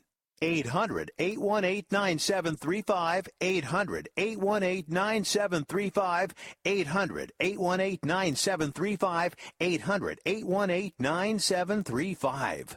Did you know that birthday parties help build confidence in kids? Yeah. Did you know that giving kids less sugar before bedtime helps them sleep better? Oh, totally. Did you know that friendly kids have more friends? Everybody knows that. Hey, guys, did you know that most people think they're using the right car seat for their kid, but they're not? I didn't know that. Parents who really know it all know for sure that their child is in the right car seat at the right age and size. Visit safercar.gov/the-right-seat to make sure your child is protected. Brought to you by the National Highway Traffic Safety Administration and the Ad Council. Tell me why do spooks have gold teeth? Does it help them to chomp on the food that they eat? What's that do when they chew? Oh, why do spooks have gold teeth? Tell me why some black guys have the shape of a star, golden caps or a heart on their teeth where they part. Have no clue, I'm confused. Oh, why do spooks have gold teeth? Why do spooks have gold Why do they show where their caps go? Do they rinse out their mouth with soap or brush soap? Show off their dental work as if we care. If I found out who their dentist was, I ain't going there. Oh, why? Tell me why. Why don't spooks blow their nose? Hear them snort in the store as they walk past tissue rolls. No tissue, inhale goo. Oh, why don't spooks blow their nose?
Our very own Mr. Sun, Chris Hudspeth from the other room, with very worthy music. Those of you who are, oh, I got a mouthful of platanitos. By the way, welcome back to the Randi Roxx Show. I'm your co-host, George Rodriguez. We got Jack on the board over there today. We're waiting for the stand-up comics. Talk about, we're gonna have to really overbook a lot to get guests in here. So, by the way, Christy, never heard from her. Called her after the show, texted her. Is she okay? I don't know. She better be dead. Wow, really? That's well. I mean, if to not that's give a radio any sort joke. of People, here we go again, getting in trouble with the radio jokes. Because I told you that story. Bob Lassiter, and it's happened to other radio show hosts before, but Bob, the one person that I knew that told the story to all of our faces about how he was ripping into the host that was on after him for being late. Yeah. And the later he got, the angrier Bob got, and just started ripping and getting more and more personal and everything like this guy better be dead, man. If he's not dead in a car crash, I'm going to be really pissed off in any way and everything. And guess what? He did die in a car crash. Right. Oh, that's terrible. See, it's funny. It's a funny world. If he's just, late so, yeah. and inconsiderate. It's not funny if he's actually dead. So that's why, in honor of that, that's a thing that we say in radio. Like Neil would say that all the time. It's like if somebody was late or something, where the hell is this guy? He better be dead. Did he die or something? It's the only acceptable excuse. He better be dead. Of course, you don't really want them to be dead. No, but I think she's just slighting me. That's why, I'm angry. Like the only acceptable excuse for you slighting me, standing us up on the show and then not even contacting me afterwards. She has to have a reasonable explanation. No, she doesn't have to have a reasonable explanation. She could be a bad person. Haven't you guys been friends for a really long time? Long time. Yeah, this is out of character, correct? Yeah, I'm trying not to be surprised by these things anymore. This is Florida, after all. Oh. And y'all are just selfish. Y'all just selfish bitches. That's all you are. The hospitality state. You bitches down here. You're all selfish. Look, I did something bad to my chapstick. Oh, gosh. Now it looks like a booger. I wound up grinding it into the cap, and now I'm trying to dig the chapstick out, and it looks like I got myself a nice big hunk of earwax. Oh, boy. Just delicious. I'm going to put it back in the tube. Waste not I'm want. repairing my chapstick. It's precious wax. And now your cuticles will be Lip moisturized. I already moisturized my cuticle. Did you did I mention American Psycho last week? How we just watch the beginning when he's describing his beauty regimen. Okay. Just watch that over and over again. With the wax. First, I use an exfoliating cream, non-alcoholic. Alcohol dries the skin, makes you look old. And then I put on a face mask for 10 minutes. While the face mask is drying, I do my crunches, this whole routine. And then I use a lightly exfoliating body scrub, followed by a conditioning body scrub for skin with skin bracing elements or something like that. Just whatever. It's funny. It's all that stuff and his love for Huey Lewis. Now, did you ever see it? I did see it. Was it all a delusion? Yes. That movie made me not like Christian Bale. I cannot see him. I don't see him as any other character except for that character. You don't see him as played. Batman? I do not. I still see American Psycho creepazoid. Douche. Well, I don't like that then. I don't like that it was a delusion. I was in denial that it was a delusion because I hate that. That's why I don't like Fight Club. This was your first time watching it? I like Fight Club up until they ruined it by making it all a dream. It's like... But it wasn't a dream. He had multiple personalities. He was hallucinating. A little bit. Like Popeye. Mm-hmm. I don't like it. I mean, I think he was sleep deprived or something look, like that. I'm getting all this earwax out of my chapstick. This is really awesome. Oh my gosh, that is so just waxy, yummy. By the way, 954-99-0036. I want John Etch to call. I have a story. The rest of the story, I should send John Etch a text and tell him to call in. He's supposed to call because he gave me a homework assignment. Oh. And I completed it as much as I am. I completed as much of it as I'm going to complete. Okay. What was the assignment? Watch Anal Acrobats. 2 CDs worth. What? Two CDs worth. Anal. What? I yeah. don't. Wow. My imagination can't even conceive of what that might be. I don't want to know that. You're not at least intrigued. Come on now. Anal Acrobats. Yeah, and an alliteration. You can say it. Anal Acrobats. Hey. You got to be intrigued. What is that? Wow. What's going on? George is looking at his I got phone. a wrong number text. And? This is someone in my contacts. Okay. What's going on? On air. Is it... Can you share it? Or do we need to go to another break? Are you ready, Jack? Yeah, I'm ready. Ready and steady. I don't understand. This is someone in my contacts. Okay. But I don't know who it is. Okay. And I don't want to say her name. All right, well then... But it's weird. Just call her Bunny. This is... Oh, I got sent the contacts. This is... Oh, I see. I don't have this person in my contacts. Okay. This is a number that came up, and then I got the contact. Celine. And there's the number, and I... No. Ready for this? This is a little incoherent. This just in. Doot. We have that. It's a new sounder, but it's not worth it. Celine, copy to you and Claudine. I am talking to Claudia. Her grandmom, my ex, sent me copy notification. She will be on the dean list. Good stuff. The grandmom, make me participate. I am winning the battle because I have never done anything wrong. This is the human race with their emotional conflicts. It is satisfying. Nevertheless, Dad. No, you've seen things on Facebook, like funny responses to wrong number texts and stuff. Some of them are really funny, messing with people. I've never had a wrong number text before. I've sent them, which is a lot of fun. Maybe it was a group text and you were included. I've done that. Am I wrong number? Like, I could really start messing with people right now, except I would love to mess with these people, but I have no idea what the fuck that is. I don't know how to respond to that. Like, it seems like good news somehow. Sure, she's on the dean list, and she's winning. Awesome. Winning. By winning, I don't know. I'll just leave that where it is. Gosh darn it! I'm not Larry on the Dogg server. is coming in. Nery Saenz is how you say his name. Nery Saenz. Is coming in. When is he expected? Larry. Larry I don't said know. 2. Larry said 2. Larry said 2. Nery should be here at 1:45. I just got the phone with him. Okie doke. And he's performing at the Improv, which is a bad place. No, the place is fine. The place is just fine. Management is a little questionable. Here's the thing, because we want these stand-up comics to thrive. Indeed. And make a lot of money. But I have had more negative experiences than positive at the Seminole Hard Rock Casino Hotel complex. Okay. Sometimes it's their fault and sometimes it's not. It just there's a jinxy element going on there. Couldn't it be like economies of scale? It's just so big they can't keep. I don't think it everything has anything to do with that. This is a big in city order. with a lot of big places. True. And I'm I've just trying gone to to a lot of justify. big places. Sure, no, let's talk. Sure, that's a good point. That's a valid point, and I'm just going to disagree with it. I can't. What? What was that? I can't blame it on that gunshot we're being shot at right now. Yeah, what were you trying to say? Larry's coming? Yeah. Another black There's joke.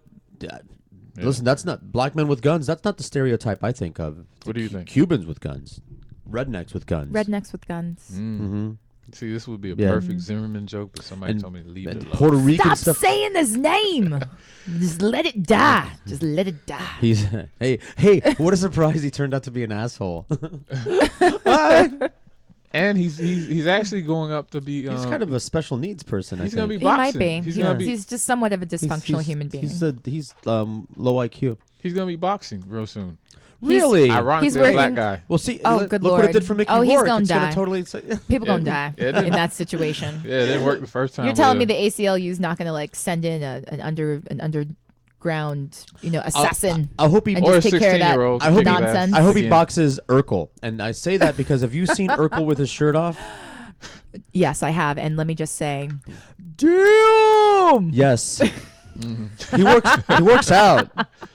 He's sexy and he knows it. Well, all you need really for Zimmerman, all you need is a 17-year-old to kick his you ass just again. want to put like a Right, pillow. exactly, 'cause- It's a situation where you put the pillow over his Take his face. gun away, and then his 17-year-old could Beat his ass. Beat his yeah. ass. Yeah. Right, this spindly 17-year-old kid Oh. could beat his ass. All right. So yeah, no, I can't wait for these guys because I'm saving up material for Larry. Larry Dogg. Well, I mean, I don't know Nery. It's going to be Larry and Nery and George. As I told you, my Montana friends, my group, the foursome, the gruesome foursome.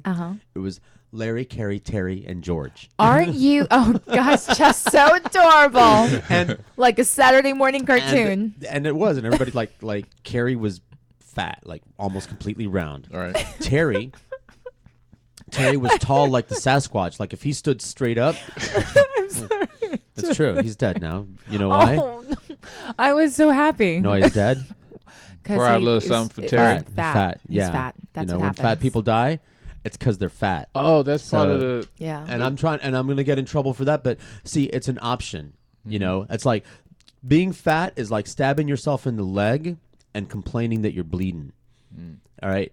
You can stop. You can actually, it is up to you. It's optional. Being fat is optional. And since it's optional, I don't have to be cool with it. I mean, well, here's the thing. What about like addiction and It's your business. You can be brain fat if you want to, and but don't brain expect me to give you shit? any deference. You certainly don't expect a handicap. The people that deserve about, like, that tag the alcoholics? least because they need to. But It's like alcoholics and people addicted to food. Okay. Kind of like sure, fall but see, when into someone, if a sickness. friend in your life is an alcoholic, Yes. you are compelled to intervene. You and your Indeed. friends and family members intervene, and you get them the help that they need. If you try to have that with a fat person, you're insensitive. You're not accepting them. That's their right. That's their choice. You need to accept that. Shut up. That's what society tells you. It's like, no, you can't. You're not supposed to have an intervention. By the way, five. But if we don't heavy have people. fat people, how are we going to sell the Lipitor and all the pharmaceutical band. medications and lap band surgeries and See, here's you the know, thing. an There's entire economy is built think of upon it. these very large individuals. Yeah, a big Little chunk Debbie. of it. Little Debbie's came back. Well, Twinkies came back in business. Oh, they it's were like- like protests. It's like it's like People are marching the street. It's like the war on drugs. You have Having people. You eulogies. have people making money off of the promotion of it and the attempt to eliminate it. And the same thing with the heavy people. You got people making money off of feeding them things that they ought not be eating, and people making money trying to stop them Yeah. from. And those two industries shouldn't exist because heavy overweight person, here's a message to you. It doesn't cost you money to lose weight. No. It saves you money. Buy less food. Mm-hmm. You save money. Good luck with that. You lose weight. You don't have to replace your furniture. Win-win. You don't have to replace your furniture, buy new clothes. You actually will eventually. Save the money that you were spending on food. Mm-hmm. Don't buy as much food. Save that money for the new clothes you're going to be needing. There you go. I have been giving away my fat clothes. Little by little, I keep like coming across shirts that I'm never going to wear again because they're twice the size. And I still have the man boobs. Oh. They're going to be the last thing to go. Do they comfort you at night? The man boobs? Yes. Hey, yes, they do comfort me at night. Not as much as my mangina does, but now we're getting personal. Oh. Yeah. That's TMI, right under there. I don't remember what the mangina is. When you're a hermaphrodite, like I am, you don't care if you don't have a date on Friday night. You just enjoy the pleasure of your own company. Oh, I forgot I can mute your microphone. Does it make you uncomfortable? Just a bit. What is it with the island black people that you are so homophobic, especially in Jamaica, man? That's really hate the gay people in Jamaica. Boca Brian wouldn't have Boca Britt wouldn't have a chance in hell. What now? But whenever because I'm very curious about that as the authorized spokesperson for all straight men on the planet. I can honestly say that we, the straight men of the planet, don't care because we're too busy thinking about food and having sex with vaginas for any other. Well, the other guys, they with the sports, and I know that Super Bowl Sunday is this weekend, and this is the only show that isn't going to be talking about it, except that the Beer Bowl predicted Seattle. But see, they're all busy with that. You know, the food and thinking about vagina or thinking about the athletes, which I guess is a little bit gay. But they're way too busy to worry about the sex that other men are having. Right. You know, It's because kinda like we one of don't those- care unless you're having sex with the person that we want to have sex with, a whole and as other a straight story. guy, that's never a guy. Right. All right. So again, we don't care. Right. You know, if you're in between me and the vagina that I am currently pursuing, then I might care that you are also pursuing that same vagina. Right. You know, because it's going to get crowded in there. Now I know some people are into that, and that's okay. But then that's a whole other radio show. I don't know. Maybe it's this radio show. Hey Jack, when you've been in the Devil's Three-Way, do you DP in the same hole, or do you guys have a rule where you have to each take a different hole? There's no DP.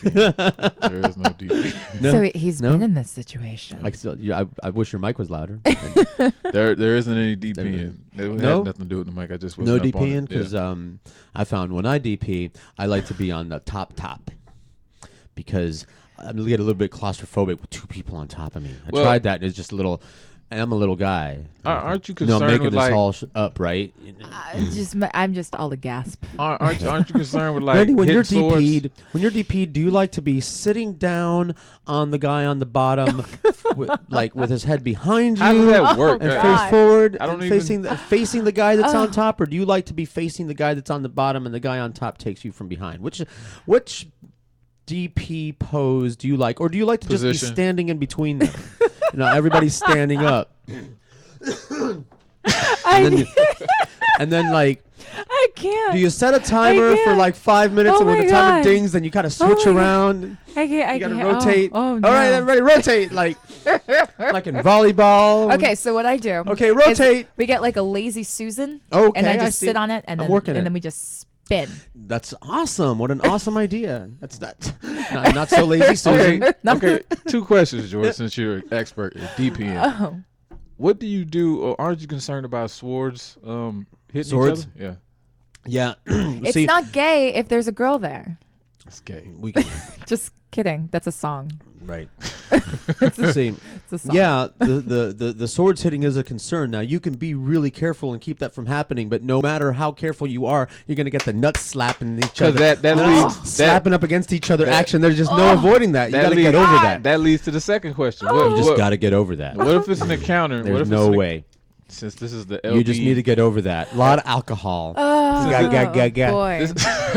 need to drink a lot of alcohol to get over that threshold. You got to get to a whole new comfort level. Seriously, like if you get to that point, You know, are you there's a lot of controversy. If you're thinking about that, then there's a lot of controversy about who your DP partner should be. Should it be a friend, somebody that you're comfortable and cool with already, and not apprehensive? And some people say, no, I don't want to do that with a friend. It needs to be a stranger because I don't want to look at that face ever again. So there's two schools of who the DP partner should be over there.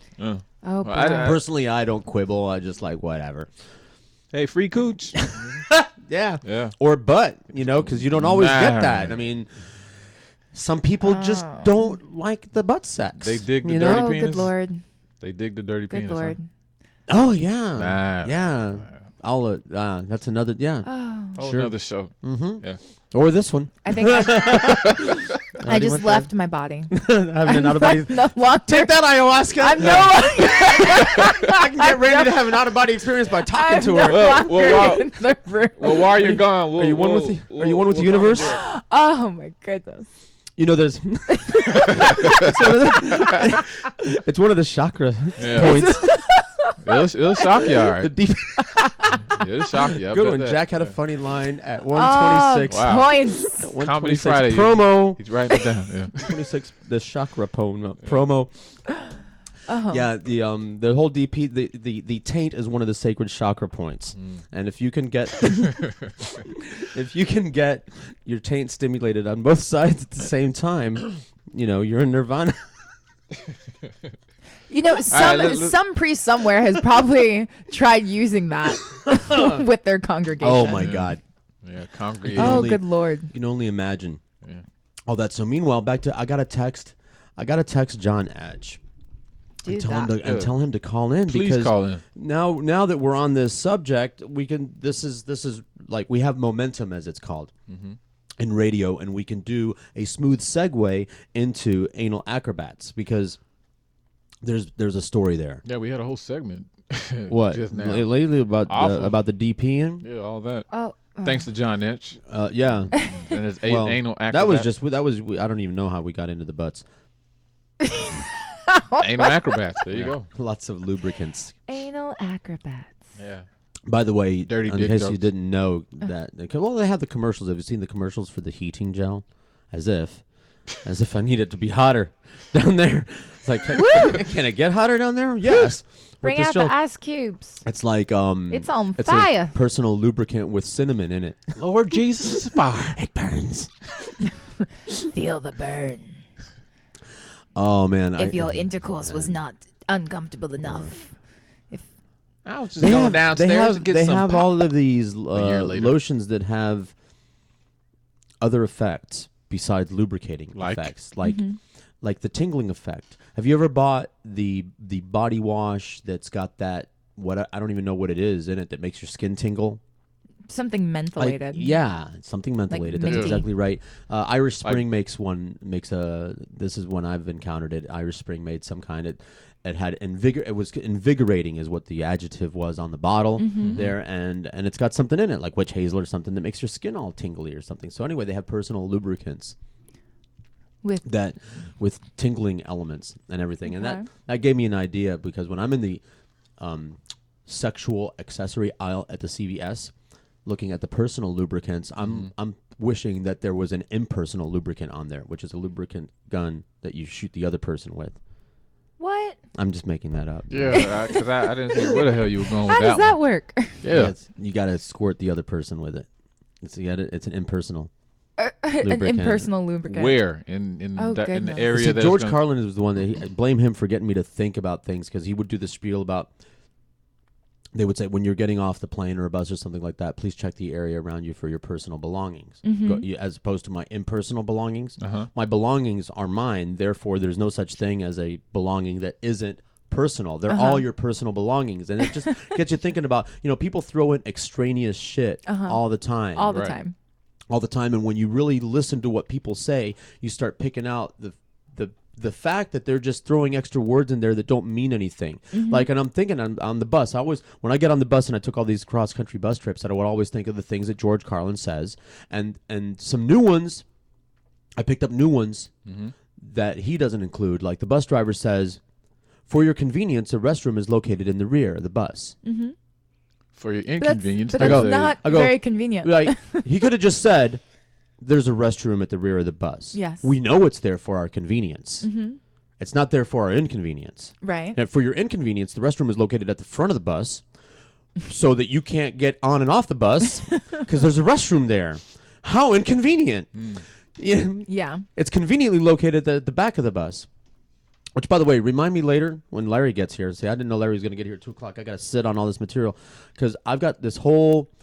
I was thinking this morning in the shower about back of the bus, and I just think that the and Rosa Parks, and I just think that the attitude is all wrong. But I want to save that when we get the panel all assembled. Okay. Well, over here. From what I'm getting from a random text, Larry's running on hood time, which is very similar to Cuban time. So it's a real thing. Yeah. Yeah, Larry just tried calling like 3 times. It's a denial of reality. Calling that number? No, my number. Oh, okay. Well, we're doing a radio show, Larry. Right? You can't answer the phone in the middle of the radio show. I get that all the time. No matter how many times you remind people. Right. They just don't want to listen. So I'm just gonna sit here silently. Just completely. I can tell my asshole day at the laundry. No, you know what? Before you start, to go back on one of the tangents you went on earlier about hospitality down here. This Miami Times article that I talked to you about last week. Yeah. Don't make me read. No, I'm not gonna make. I also have the book that you left over at my place. I didn't read that either. What book? The Sextrology. You still haven't read that? I'm not going to read it. All right, I'm not going to read. I'm done. I'm that, done reading. I want that back then. You know, that shit back. I'm not selling it. No, because it's the Bible right there. Okay. Yeah. Oh boy. But this story about hospitality, you were talking about like a woman being nice to an older man because of what she can possibly get from him. The name of this article here, the Fox Force 4. Yeah. Basically robber whores. Robber whores. They got this guy by the name of Scott Rosen, 55-year-old big spender. Yeah. With a receding hairline and a big. Was that a shot? Is that a shot at old people? Well, you kind of fit the. I'm trying. This is a cautionary tale. My hairline isn't receding; it's in full retreat. Okay, whatever the case is. This is a cautionary tale for you, so you won't have another bubblegum, whatever name that you have, the Pop-Tart. Fetus. Oh yeah, fetus. The junkie. This is a cautionary tale for you, because this guy. Well, the junkie wasn't a whore. Well, that I know of. See, you don't know. I don't know. You never know. But it was a crazy unless you see the receipt, you never know. Yeah, but you it you could just be a story. You were almost taken on a ride, much like Mr. Rosen. We don't know that. We just so what happened? The potential is there. Well, they got him for at least $318,000 in swag. You know why I love this story? Because he was wearing a Rolex, right? That's one of the things they highlighted. You know, he's sitting in one of the upscale clubs down in downtown Fort Lauderdale, YOLO. And he was, flashed in the gold Rolex, and this obviously got the young ladies' attention. Every time I hear about a gold Rolex wearing motherfucker that gets robbed, I get really happy. It lifts my spirit. My heart fills with warm, vibrating love. I'm just, Why? Because they were warned by Lao Tzu in 600 BC, the author of the Tao Te King. If you display your wealth, you're producing two effects. Number one, you're making people around you feel bad because they don't have as much as you. Right. They see your success and they feel bad because of their lack of success because they can't afford a Rolex. So now, and by the way, you know that that's happening, and so you choose to wear that Rolex and flash it in people's faces. So you're an asshole. You're a dick, making people feel bad that they don't have as much as you. Why you want to do that? Right. You little penis motherfucker. Second of all, thieves aren't looking for poor people to rip off. Right. Thieving takes effort. You got to get up and walk over to where you're thieving, And thieves, they want a payoff at the end of that trip. For all that so effort. They're not going to get up and walk over and rob this guy with a bird shit covered, banged up SUV like me wearing, this expensive watch. Now, it's not a Rolex. It was $263. So... but you're gonna, especially something Rolex, the gold chains and everything. Just like, hey, rob me! You're daring people to rob you. You're daring thieves to rob you. You're a billboard. And here's some numbers for you. It's 13 men they got total. Yeah. And I hope they ate them too. With a price they chopped them up and ate them. $1.2 million in jewelry, guns, and cash. And so you sympathize with these thieves, or you more or less are waving your finger at these guys that got. I think Consumerism. they're bad people, but bad things happen to bad people. And bad people attract bad people, and that's good. It's a self-solving problem. Materialism is just so like evil. It just their resume material. Consumerism, like the desire to want more. Like I remember I had the opportunity to. Greed is a disease. Greed is it's terrible a disease. Greed is good. The people that are afflicted by the disease are killing us all. They're killing the planet, and they're killing us all because they will never be happy. They will never have enough. They always want more. It's just they're competing with each other. We're so out of the game. They're competing with each other, but we're caught in the middle. It's like neighboring kings sending their people to fight each other to try to take more stuff from that other king's kingdom, to try to move the border further along that way. And the poor peasants are running back and forth, killing each other in the name of their king that's sitting in a castle, when all they want to do is be left alone to dig in the dirt because maybe there's some roots in there. You know what, George? As much as we were a fan of Hollywood, I think they're kind of perpetuating the issue. Hollywood, too. Florida. Yeah, well, that too. Yeah. But I think they're kind of perpetuating the problem also because, the quote I just used, Michael Douglas from Wall Street, greed is good. That whole era kind of birthed that a little bit more as far as like excess and the Rolex and the limousine and I've got a yacht and By I've the got way, a condo. That movie, there are people that don't get the sarcasm of that. What movie is greed, this? Wall Street. Greed is good. That character isn't supposed to be emulated any more than than Darth Vader is supposed to be emulated. Right. We that's a cool character in a movie, but you're not supposed to applaud that and emulate that Exactly. and embrace those values. He's a character in a movie that's there to display, like some of the shit that I post on Facebook. Oh, did I tell you I got in trouble? You got in trouble. People don't understand the sarcasm meter is broken. Broken. One of my fans, one of the like an original Neely and a George fan, we repost each other's shit all the time. Scooter Livingston, shout out. He posts a lot of political stuff. A lot of the political things that I post are me sharing what Scooter posts. Scooter posts a lot of good stuff. So he posts a picture of a label from cough syrup from like 1910 or something like that, or 1890 something.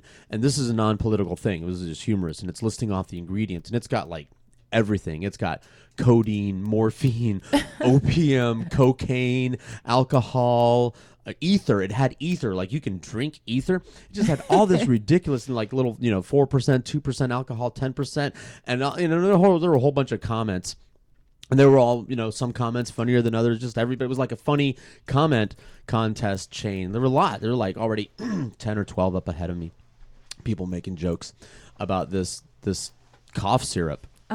Like, boy, that'll cure your cough, and no kidding. People comment and this else. and everything else, and so I comment. I said, wow, I sure hope my date drinks that. Hopefully your date will come down with a cold. Yeah. So anyway, you chuckled. It's oh funny. My God! And of course, and here we So go. what happened? TFC, typical fat chick. Men who have to drug or get their dates drunk to have sex with them are pathetic. And I'm thinking, when did that happen to you? Duh. Yeah, that's true. Right? That was a sarcastic statement, and I'm like, I think somebody's sarcasm meter is broken. That's a joke. Yeah. Duh.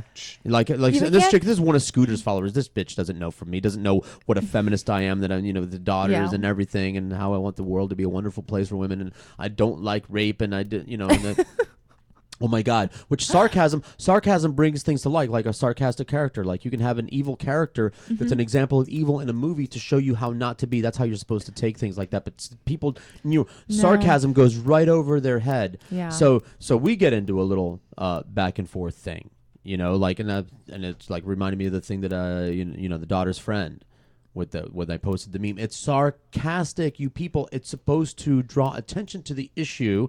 Like, for example, Stephen Colbert is a sarcastic Republican. Yes, and that just people are so many people don't get that act, which is funny, which makes it funnier. But that's it. He's showing the silliness of that, and I know where I'm coming from, and so people are jumping on it. Like he goes. rape jokes aren't funny. Rape jokes aren't funny. So I saw that meme the other day. It said the following things cause rape, and it said, and it has all these things with boxes next to it, and it says sexy outfits and a line drawn through it, flirting, and it has a line drawn through it, alcohol, and it has a line drawn through it, and the last one says rapists, and there's a box next to it, and it's checked. Yeah. Rapists, and I want to get that meme and add rape jokes to the thing and have a line drawn through it. Mm-hmm. You know. Meanwhile, back to my Daniel Tosh videos. Okay. And inappropriate humor. It's He's horrible. By the way, I'm Tosh so also glad. from South I'm so Florida. glad that I'm not. Is he what now? He's from South Florida. Oh, there you go. See? South Beach, Orlando.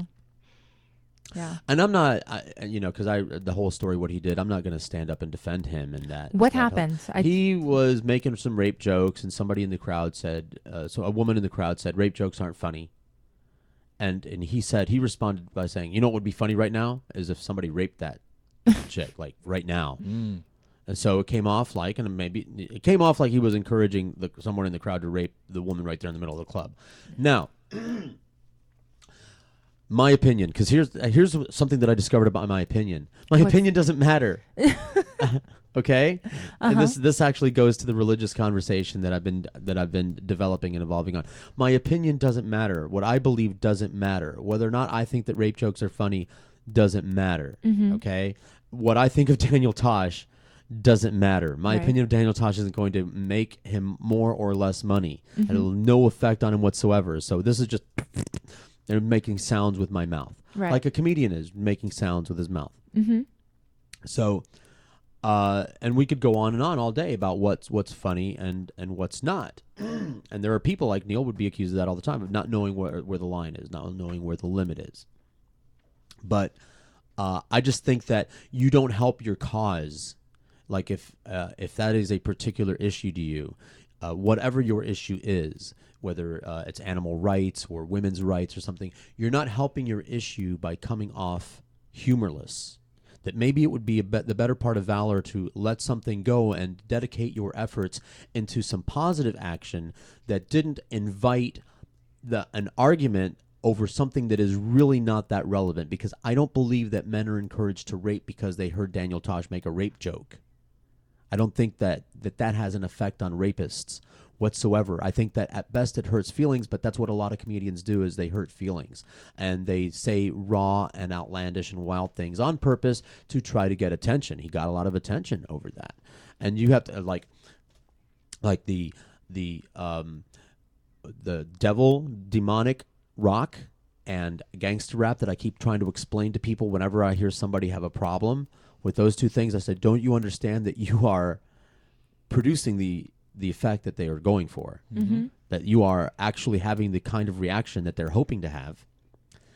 They're doing it on purpose. They're trying to get a rise out of you. They've succeeded. You are making more money for them. He got a lot of attention over that episode. Yep. She helped him by having a problem with him. And see, that's the point that I would like to make. Whether or not I think it's funny is not relevant. What's relevant is that she put money in Daniel Tosh's pocket twice by having an outrage twice over the fundamentalist Christians make devil rockers rich by having a problem with it. They define what's cool by hating it. Butt plugs, the butt plugs of the world, define what is cool by having a problem with it. If you want your kid to abandon some sort of an activity, start it. Start doing that. If you want your kid to stop listening to that kind of music, play it in the car. That's why and sing along to it. None of my nieces and nephews are on Facebook anymore. Yeah, because all their of all those. are. Oh man, that's I'm not on Facebook either. Yeah, that's funny. Yeah, I just started. You just started Facebook. Hey, yeah. I don't see you posting stuff yet. Well, hey, I know. Get into it. Takes a while. Little by little. Again, and I don't want to have to go back to the MySpace disclaimer. I liked it just fine, but by the way, thank you. Who is tweeting Billy Corbin direct tweets from the SoFlo radio account? That would be you. Okay. Yeah. Use your own. I thought it was Kevin the Idaho Jew, and I knocked him out of there. Everybody thinks that's me. And the SoFlo radio Twitter account is supposed to be for people tweeting, hey, coming up on this and such show. Gotcha. It's the news feed for the shows that are coming up. But there's no way for you to know that because I didn't explain that to anybody. I had to kick Kevin the Idaho Jew off of there because he was just tweeting everything personally, and that having a tuna sandwich. Everybody it's great. thinks that I am SoFlo Radio and that's my personal Twitter account, which it's not. It's George Report, and even that I only tweet out. Right. So I don't know what Billy Corbin. I get this email that said Billy Corbin sent you a direct message. So yeah, it was more intern work. Yeah. So are you getting the intern job? I'll find Send him a out direct message saying, "Hey, that's not George," because I think that he thinks that I'm looking for an intern job. So yeah, SoFlo Radio channel is for coming up on By the Glass. We're gonna drown in beer.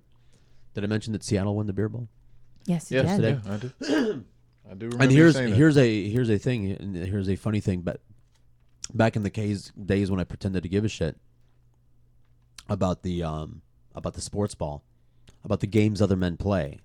In their tight in Montana, pants. in their tight pants, and their see-through tight pants and their assless underwear, which is completely not homo, bro. It's not. It's not homo. Well, here's the thing. It's not aerodynamic. gay. I didn't say that it was gay to play football. Mm-hmm. I said it was gay to watch men play football. Okay. Right. All right. So there you go. No homo. It says when you're playing a game, you are playing a game. Yeah. You are doing something. Yes, you are. You could be playing and hopscotch. You could be done playing jacks, skills. with the bouncing the ball and the grabbing of the jacks. You were could in be there with all those pitching little metal pennies, things. and the outcome of the game has to do with your skill. You are involved. You're not a spectator in the game of life, pretending that it was you. And people say, "Oh, but you go to the movies," and I go, "Yeah, I can't be a movie star." Oh, you can't be yes, I can be an athlete, and I am an athlete. Thank you very much. Letterman jacket and all. I do athletic things on a regular basis. I ran this morning to catch the AAA guy. Catch the AAA guy with my fag bag under one arm like a football, and my loaded bagel in a bag in the other arm. Awesome. Running. A block and a half down Federal Highway, and I ran the whole distance, and I ran it fast. It was a tragic beginning, but you made it here. Well, see, this is the thing, because show business. If only you had a camera crew. A lesson. Oh man, they would have had to move fast. That would have been a shaky, fast-moving camera crew, like the kind that what is it on Cheaters and Cops? Cheaters and Cops, that no, Mari. Maury. You are not the father, the one that chases the girl through the hall. They have cameras. I mean, they learned. I love the paternity show. They hide cameras in every corner and every crevice. You open up the toilet, there's a camera in there. There's nowhere to hide. Okay, you can't hide the face of shame. Okay, you baby. lying whore. We'll find you out lying who whore. the You daddy can't is. hide. And then here comes Maury just consoling him. It's all right. The crying, screaming run of shame, and then the auntie chasing after her. Go, it's okay, it's okay. We'll the auntie chasing after her, and then the guy left on stage doing the worm on stage. Somebody did a montage. They used Outkast, The Way You Move, and they did a montage. It's on YouTube somewhere. YouTube for that. It's on there. They did a montage of all of the not the father guys dancing, doing all this. They sing I love the way. Like one of these guys was, I don't know. All right, there's the moonwalk, but then what's the thing where you move your feet like this across this, and you move your feet like this, and you go sideways. That every dance move has a move. You're a dancer, by the way. You have to help me develop a dance. Moonwalk is backwards. Right. You're moving sideways. You're doing your feet like that, and it makes you move sideways. Here, I'll show you. Okay. I think I can do it too. I don't know if it has a name. I think I know what you're talking about. Yeah, where your toes come in and then your heels come in and then you move in a certain direction. Yes. That doesn't I have don't a know. name. We're gonna call that the slide. Okay, sure. Because I don't Go really with know it. what that's called. So if you know there what was it's a guy, called, like, there call was a guy in. doing that. It's like 954 waving his arms, and it looked like he was just floating sideways across the stage. And one guy that he was doing the worm, and one guy was shuffling. It's like not to sound racist or anything. But it's like all the guys that were looking good dancing. Of course, they were all black. You didn't see the black guys, the white, the redneck, the toothless hillbilly. You are not the father. He didn't get up and do a clog dance. Yeah. Did like a little. They just jump up and down, and they pace the stage, and they wave at everybody like that. But I guess white people get to get all the social and economic mobility, and black people they get to dance. The physical mobility. I'm jealous. Where the hell's Larry, man? I got so much black material locked and loaded. You probably get a nice fist pump from the white guys. Yeah, going to this party. Hell yeah.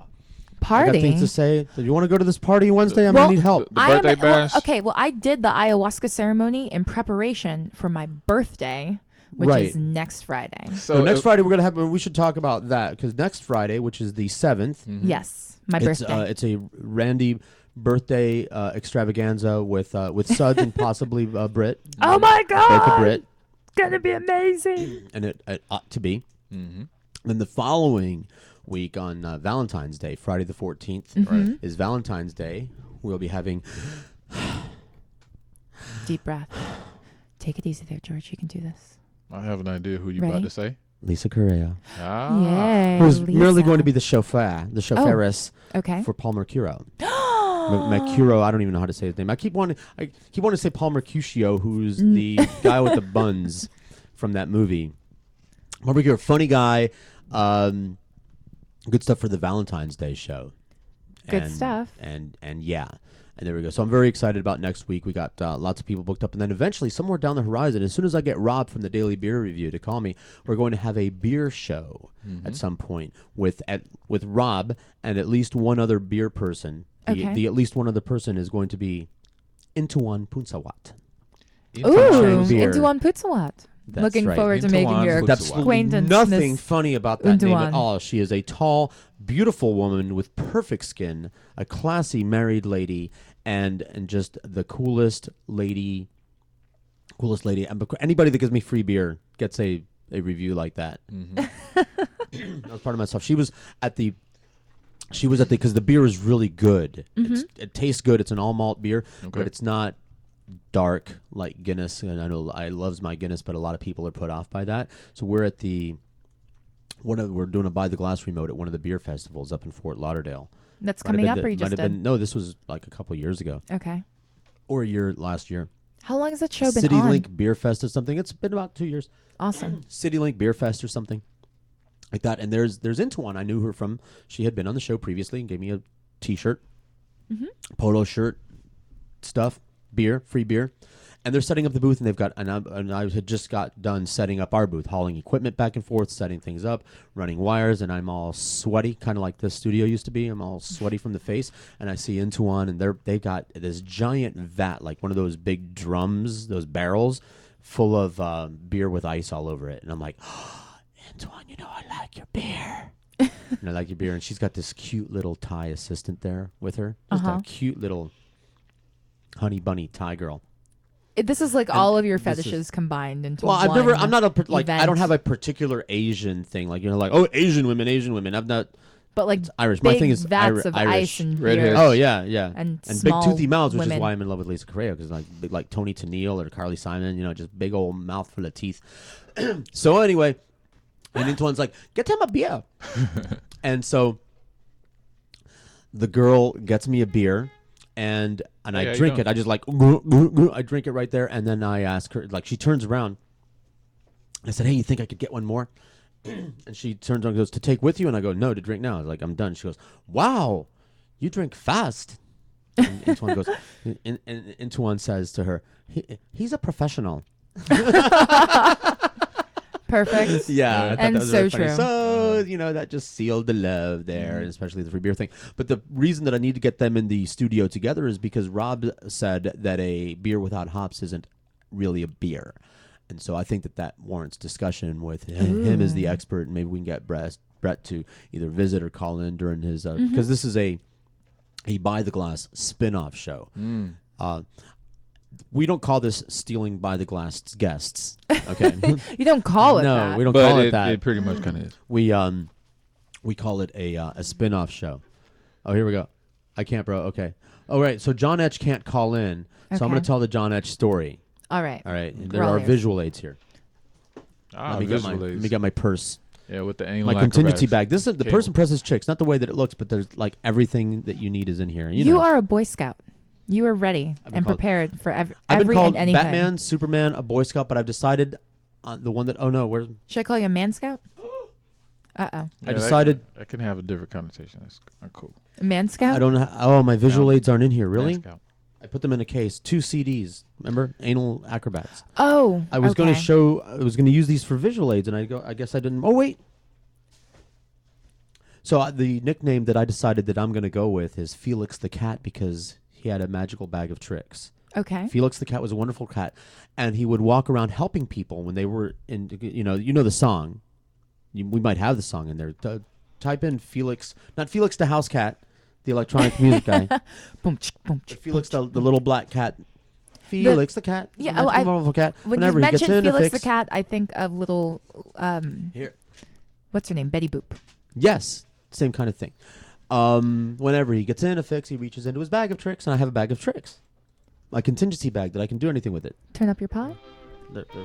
Louder. Here we go. Felix the cat. That's me. The wonderful, wonderful cat. I'm wonderful. Meow. He gets in a fix, All the time. He reaches into his bag of Yeah, he tricks. does. Yeah, see? And that's what he did in the cartoon. He pulled, like, whatever he needed was in the bag. Much your sides will ache, your heart will go pit Yeah. I'm gonna go ahead and make that your ringtone. There you go. It's not a bad image. It's a cool character. Yeah, with he is. You know, He's just coolest. a simple with his adorable little whiskers. cat. He By was the way, all guess- black and white, Mhm. like easy on the eyes. Got the bag of tricks. It's a good logo. So is that the Good new look name up. of the new name of the show? No, that's Besides my George? new fake name for the next 5 minutes because I'm always changing my name. Yeah, that's true. So What are- back to anal acrobats. Anal act, please tell us more. So for visuals, Jack, would you set these CDs because this is for the people on camera over there where my computer is. Mm-hmm. They're like set these up on the shelf, leaning up against the knobs of that thing up there, those things, right? Just like that, and then like no, we'll kind of put them next to each other a little bit. Yeah. Put them next to each other, right? So that you can see that I don't have just one Anal Acrobats. There are two DVD. There are two. What? All right. What is it? What is it? All right. What That's is how it? they were. This is about a month ago when Chris let the next door neighbor lady, Lauren, use our computer. And she over blew here. up the studio. Yeah, she blew up the studio, but that wasn't the embarrassing part. You know, I didn't like somebody. She comes in here, and I find out that she was in here on that computer, and I look up, and I look up there, and I look up there. Wow. Right there on the shelf, right at eye level. Anal Acrobat. Anal Acrobats, Volume 1 and Volume 2. Disc 1 and Disc 2. That is brilliant. That is comedy. So as if it wasn't bad enough, it's like, Chris, don't let the neighbors use my computer in here for one reason. I don't want anybody touching my computer. Then you never know what they're going to be doing there for the second reason. Number 2, Anal Acrobats. It's sitting right there. She thinks I'm a perv. Now, they aren't mine. Awkward. They don't belong to me. I didn't bring them into the studio. Wow. I didn't put them there, and I don't endorse them. And when this had occurred, by the time this had occurred, I hadn't watched them. What I watched as much of those as I watched of the Two Girls in One Cup. Half of a second. God, no. Half of a second. You That's can't all I unsee needed. that shit. You can't No pun unsee- intended. Oh, God. Literally. You can't. Wow, tasty It was freeze. Terrible. Anyway, Is that what that was? no, I don't know. Go look it up on Wiki. I will not. I want to find out. Like Two Girls, One Cup. Where are they now? Yeah. Seriously. What are they up to right now? Getting another cup? Famous. So I can only imagine the double take that this woman did when she goes to sit down. She's like, I can just see her like going and sitting down and looking at the keyboard, then looking up, And then going, like seeing "What?" herself with the camera. I Probably don't getting think the all camera was freaked on. No, out. this Okay. is the camera and everything was off. She was on there doing some work, but there is absolutely no way that she could have walked over there not and see sat that, down at the yeah. seat because they're right there eye level. Right, the last thing that you see before you sit down are Anal Acrobats right there, and they're side by side, so it looked like a pair of boobs to boot. So, meanwhile, these things I take them down, I set them aside, and everything. And last night, John Etch.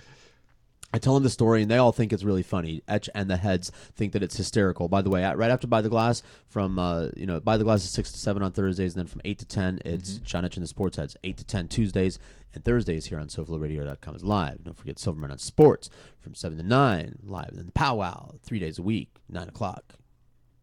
Monday, Wednesday, Saturday, and all kinds of things. And then weekend coming up, we got a lot of stuff before I get into the rest of the Anal Acrobat story. Before we get back into anuses, it's a big anal intensive show.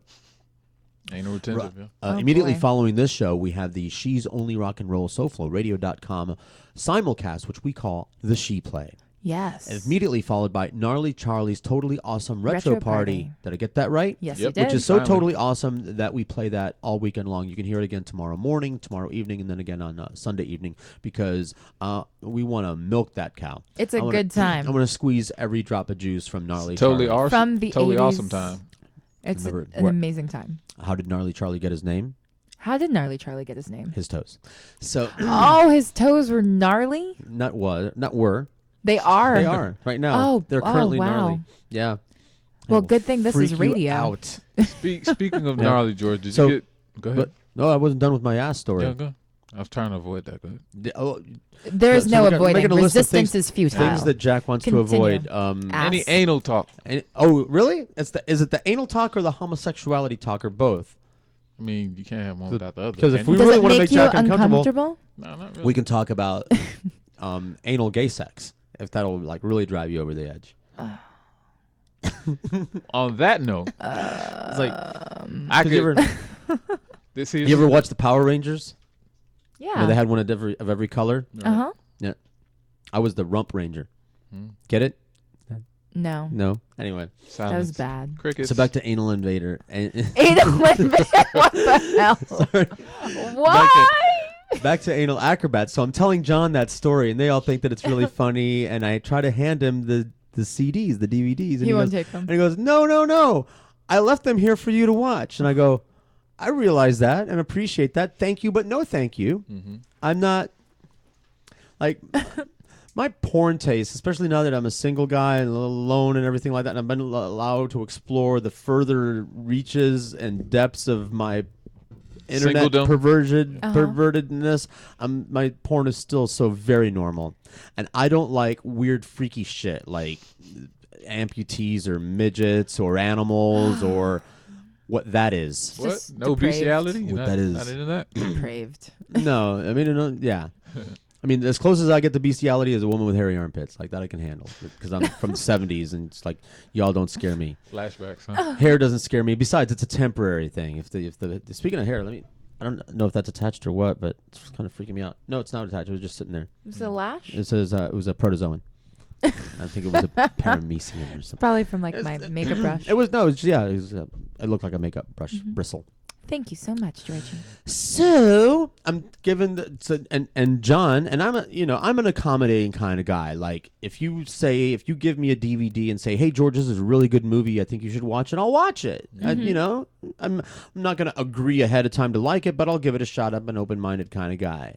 More than I ought to be, I'm sure. So I'm trying to hand him his DVDs back and he's like, no, I want you to watch these, but I don't really want to. I'm not and he's trying to talk me into watching it, and everything that he's saying is making me watch it. No, you got to see what these women do. They put giant things in there, and they do amazing things. And it's like, none of this sounds good to me. None of this sounds fun to me. No, you got to watch it. I want you to watch it and tell me what you think. So I watched half of a second of it. Oh God. How did it begin? Was there like a big old introduction and whatnot? Like there was some opening credits and like some names and everything. Like the and Butt then, Boys presents as Anal Acrobats. As is traditional, volumes 1 and 2. At the beginning of a porno film, there's a bit of a montage of the scenes contained therein. Okay. During the opening credits, they'll flash someone's name. You'll flash the title of the movie, and then they'll show like a quick glimpse at a scene, and then another name, and then another quick glimpse at a scene. So they Anal Acrobats Volume 1 came on, and they showed a quick glimpse of a couple of naked women walking around, like, or dancing around a naked guy, like they're going to do something with him. And I thought, okay. And they showed a name or something like that, and then they cut to another scene, and it was a woman laying there with her legs spread, and it looked like one of those monkey butts that you see on Mutual of Omaha's Wild Kingdom, where it looked like she had turned completely inside out. Ugh. And that's when I stopped. That's when I hit the off button. I didn't feel and so I hit good. the eject button. Frisbee. And, and I put the DVDs back in the case, and I wanted John Edge to call in so that I could give him my report, because I did what I said I would do. Uh-huh. And that's I for the life of me, because and different strokes for different folks. No pun intended. Like there are people that watch surgeries, like open heart surgeries are my favorite. Eye surgery. You ever see the footage of eye surgery where they have the eye clamped open and they come in with the tools and everything, and there are people that watch that and are riveted. They're fascinated by the eye surgery channel. They just watch eye surgery all day long. Some people really like the open heart surgery because they just love to watch that heart beating right there. Because why do you like to watch the heartbeat? It's because you're just seeing something that you don't normally ever get to see. And okay, I can understand that. That's why I like pillow creases on a woman's face. But the giant open pumping heart, did I ever explain that? And maybe that's why the hairy armpits are an okay thing to me. You're seeing something that you ought not be seeing is kind of sexy. But to me, like pillow hairy creases. Armpits are natural. It's the naked armpits or that eye are boogers. Right. See, here's the thing. Here are things that are sexy to me because of what they mean. Pillow creases on your face, eye boogers on a girl. This is not a girl, Jack. Don't look at me like that. Right. Okay. Right? Just making sure. Look, don't worry. I'll go back to talking about gay ass later. But right now, I'm talking. This is all hetero stuff. Pillow creases on a girl's face, ladies, women, whatever. The eye boogers and morning breath. Those are sexy. These are all sexy to me. You're Why? a very strange man. Why? It's not so strange after all, because you only encounter those things after you've had sex. I associate those things with sex. There if you wake up next to a woman, Uh-huh. you see eye boogers, pillow creases, and you get a face full of morning breath. If you didn't have sex, you wake up all alone and you don't see that shit. You see, it is not very likely. So it's like a that glass you wake half up next full to a woman situation. Yeah, it's a side effect. Yes. For example, have you done a great deal of horseback riding? A little. Right. I used to do a lot. In my younger days, I lived in rural areas and people had horses, so we were always going over to their houses or ranches or whatever the hell they had. And it's, poor man fun, rural fun. Here in the city, you got to pay a lot of money to ride horses. It's one of the perks of living out in Jenemsveld in the middle of nowhere is you get to ride horses for free a lot. So I came to associate the smell of horse manure with good things. If I'm driving past a field and I catch a whiff of horse poop, it reminds me of horseback riding, and so it's not a bad smell to me. Like some people like the smell of gasoline or mothballs or something like that, which is a weird. Just like the fragrance, it doesn't smell like, I want to put some of this stuff in my house to make it smell good, but I associate it with good things. Right, it's just so connected to whatever memory they've attached to it. So it doesn't have a negative connotation. A cow poop always smells bad. Ooh, man. Yeah. Cow poop. And I don't care how many magic mushrooms are growing out of there. It just always smells bad. I've never had a real out of the cow pasture mushroom, but I know people that say, "Oh yeah, we used to go shrooming all the time." It's open. Come in. Open the door. Let me go get it. Yeah, thank you. 954-99-0036. Okay, thank you, Chris. Maybe one of our guests is here, which is great because I need to go to the bathroom. So why don't we do that, Jack? Why don't we take a break? Yeah. And we can go to the bathroom and get these guys settled in. It's Nery Saenz is here, and I just want to be able to give him my undivided attention by being able to pee. It's 2:08 on All P Radio, SoFloRadio.com. SoFloRadio.com. We take comedy seriously.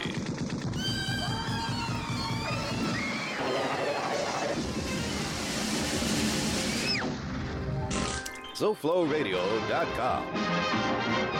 So, I'm a dog, and I'm kind of new to this family, but I've noticed a trend. My humans do this thing where they go around and get all my toys and hide them in this basket, but it's always the same basket, and it's always the same place, and then they act so surprised when I find them, but I'm like, hello, that's where you put it last time. Humans are the worst at hide and go seek. A person is the best thing to happen to a shelter pet. Be that person. Adopt. Brought to you by the Ad Council and the ShelterPetProject.org. Hi, I'm LeVar Burton, and I'm proud to be a book person. How do I choose a book? Sometimes it's the cover, sometimes it's the title. I guess I'm pretty visual. If a book's really impressing me and the writing is really good, I will peek and see what the last paragraph is, because the endings of books should rock you. I am a book person, and if you're a book person too, read to a child and spark a lifetime of ambition. Join me at bookpeopleunite.org because reading is fundamental. A public service announcement brought to you by Reading is Fundamental, Library of Congress, and the Ad Council. Green light. Hey girl, school zone. I'm getting hungry. Car changing lanes. You want to meet me for pizza? Stop sign. Intersection clear. Yeah, street. Pizza sounds good. Ballin Street? Girlin Street! It's hard to concentrate on two things at once, like texting and driving. Stop the text, stop the wrecks. How will you stop texting and driving? Tell us at stoptextstoprex.org. Brought to you by the National Highway Traffic Safety Administration and the Ad Council. Did you know that birthday parties help build confidence in kids? Yeah. Did you know that giving kids less sugar before bedtime helps them sleep better? Oh, totally. Did you know that friendly kids have more friends? Everybody knows that. Hey, guys, did you know that most people think they're using the right car seat for their kid, but they're not? I didn't know that.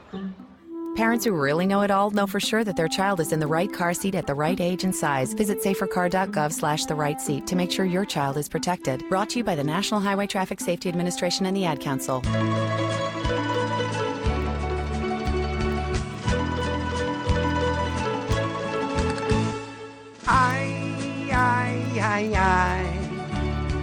I'm an illegal Latino.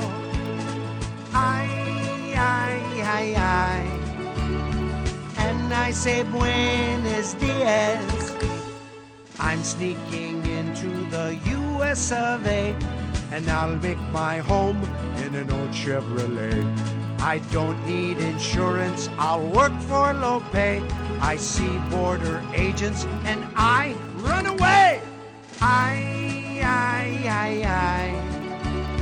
I'm an illegal Latino. I'm faster than Speedy Gonzales. I'll bring my wife, all my children, and then we'll have a fiesta with 12 million friends. The INS tries to find us, and when they catch and deport us, we sneak back again. We're all illegal Latinos.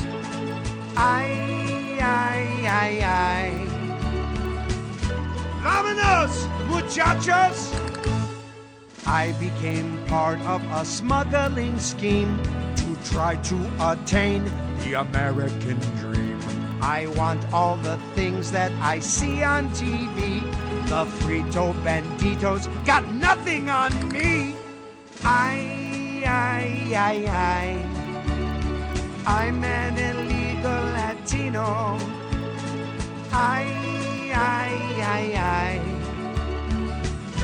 Adios, amigos, ole!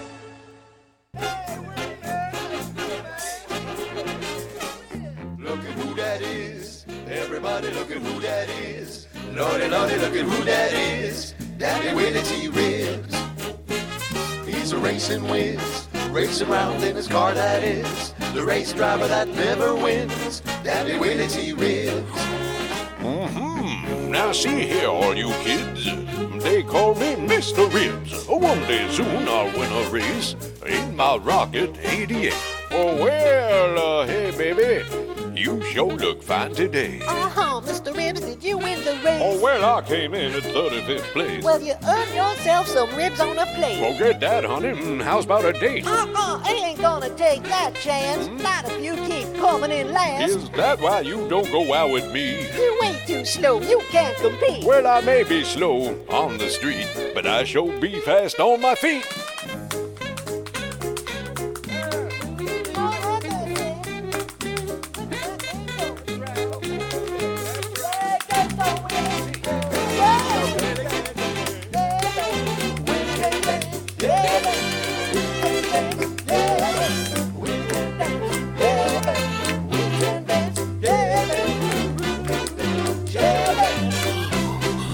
They call him Mr. Ribs. 214, SoFloRadio.com. The Randi Roxx Show. Stop. With your co-host, George Rodriguez. And Jakfrost. Jakfrost is on the board. I was getting to that. I'm like talking and trying to dig the pork rinds out of my molars at the same time. Nery Saenz is in the house. Hey. Right there. Except your microphone isn't on. All right. Try talking now. Good? There you go. Now? Yeah, Oh, all better right. all the Right time. on. How you guys That's doing? okay. And thank you for sitting over there. I mean, you could sit over here. No, I get a better view of Roxx, her cleavage here, so I'm good here. Sure. I'll be And good if you here. look under the table, Roxx's racks, you can Roxx's look up that's a new her one. skirt. Roxx's right. You know, it's so funny how I actually did that. He was literally saying like, goodness. "Oh, you can look at her." I'm like, "Really?" And I literally went under the tire. I take it as a compliment to be objectified. As you should, as you should. I mean it with the highest sincerity. What? Look at the Nery, lights. thank you so the much for colored lights. coming in. Oh, It's thank always you a very much pleasure for having seeing me. you. Thank you. I'm sorry I'm late. There were you You're- guys have this you're thing on bad. Hollywood Boulevard where you guys. I'm from Miami, so I'm not up used to. No, really? No. And well, I know you know that because you can see me. Yeah. The listeners can't. Well, if they're from Miami, also they can hear your Miami accent, They which can is actually see. which Do is I unique. have a They can Miami see your bald accent? spot. Do I You have do a have a Miami Miami accent. Oh yeah, we have. Yeah, you're on SoFlo TV as well. My Ball my spot ex-wife, when she was still my wife, I had a coworker, and it's of course the Miami the consummate stereotypical Miami accent that you have is the way that people who were born here of Cuban descent, Cuban parents, but you're born here, you sound a particular way.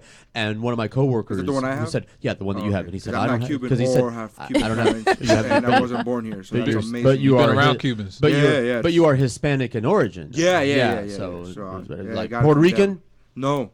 Although it's a guessing game. Yeah, man. I'm it's just one of those- start at the top and work my way down. No, I know. Also, Cuban is the top, is it? Okay. Yeah, didn't My you Cuban know? friends are like, you damn right. In Cuba, Damn right, Vato. Cuban No, is it's the alpha Mexican. spic, and you don't have to take my word for it. You just any position of power, captains of industry, In Miami. Right in Miami, Yeah. in Miami-Dade County, the people that are in charge of stuff are usually Cubans. It's Used to true. be Jews, and if they're No, it's true. It's and true. if they're Cuban, It's and there's a usually, reason for that. There's a whole history there because that was because Havana was the capital of New Spain, and when Castro did what he did, those evil exploiters, those evil white bread exploiter people that lived there, they just changed their base to over here. Yeah. So no, but it's true. It's true that the Hispanics in Miami with take the most what's I going to say bribes. They're Cubans. So yeah, they're the ones that have the most power. yes, they do. I want Jack to watch the lights, the colored lights, because you're up, you're down. Anyway, I'm up, I'm so down. I'm not done with the guessing game. Oh, okay. Go Because ahead. and I have to do that with the Puerto Ricans. It's not my personal opinion because Cubans and Puerto Ricans, we hate each other. Oh, you're Puerto Rican? No. Or Cuban? Cuban. Okay. Yeah. All You right. said that with such affirmative. No, Well, they know that. It's very honest. See, and that goes back. Well, See, I think that's said for everybody. Everybody Everybody hates Puerto Ricans? Everybody. Yes. Ding, ding, ding. You're not wrong. Every Hispanic culture dislikes every other. I have Hispanic to culture.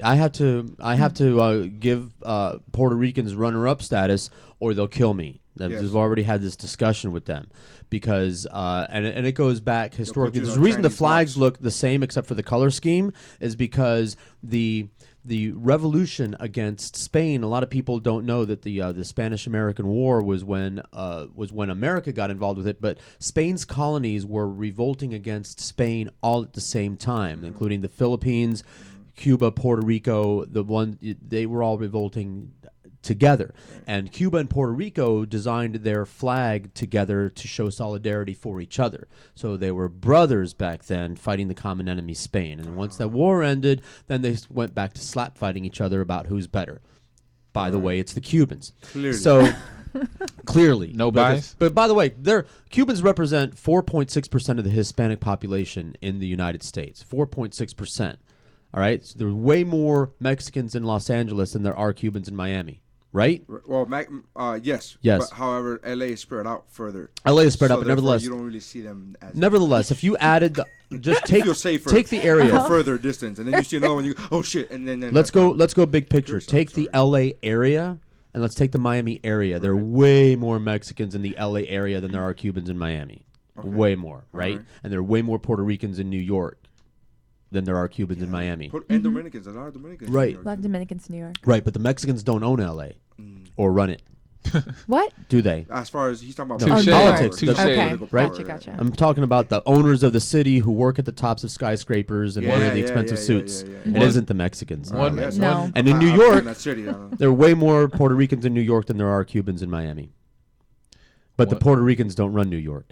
1 point for the Cuban. All right? And there are way more Chinese in Seattle than there are Cubans in Miami. But do they run stuff? They don't. Seattle? The Seattle? I don't Chinese know do about- not run Seattle. Okay. Yet. But the Cubans run Miami. Okay? So they're and I don't see we win, they win. Why they win, even though I'm a Cuban? Because ultimately I'm an American because I came here when I was 4 and I really don't know how to be any other way. And despite my vacuna, I identify with Americans. That's why I live in Broward County so that I can live my life in English, even though I still go to the parties and I eat lechon. But I have to say, I have to give the Puerto Ricans runner-up status because my Puerto Rican friends will kill me. It's like, all right, I'm gonna give it to you just on that shit that you cited. Okay, good point. All right. About the New York Ricans and all right, you got it.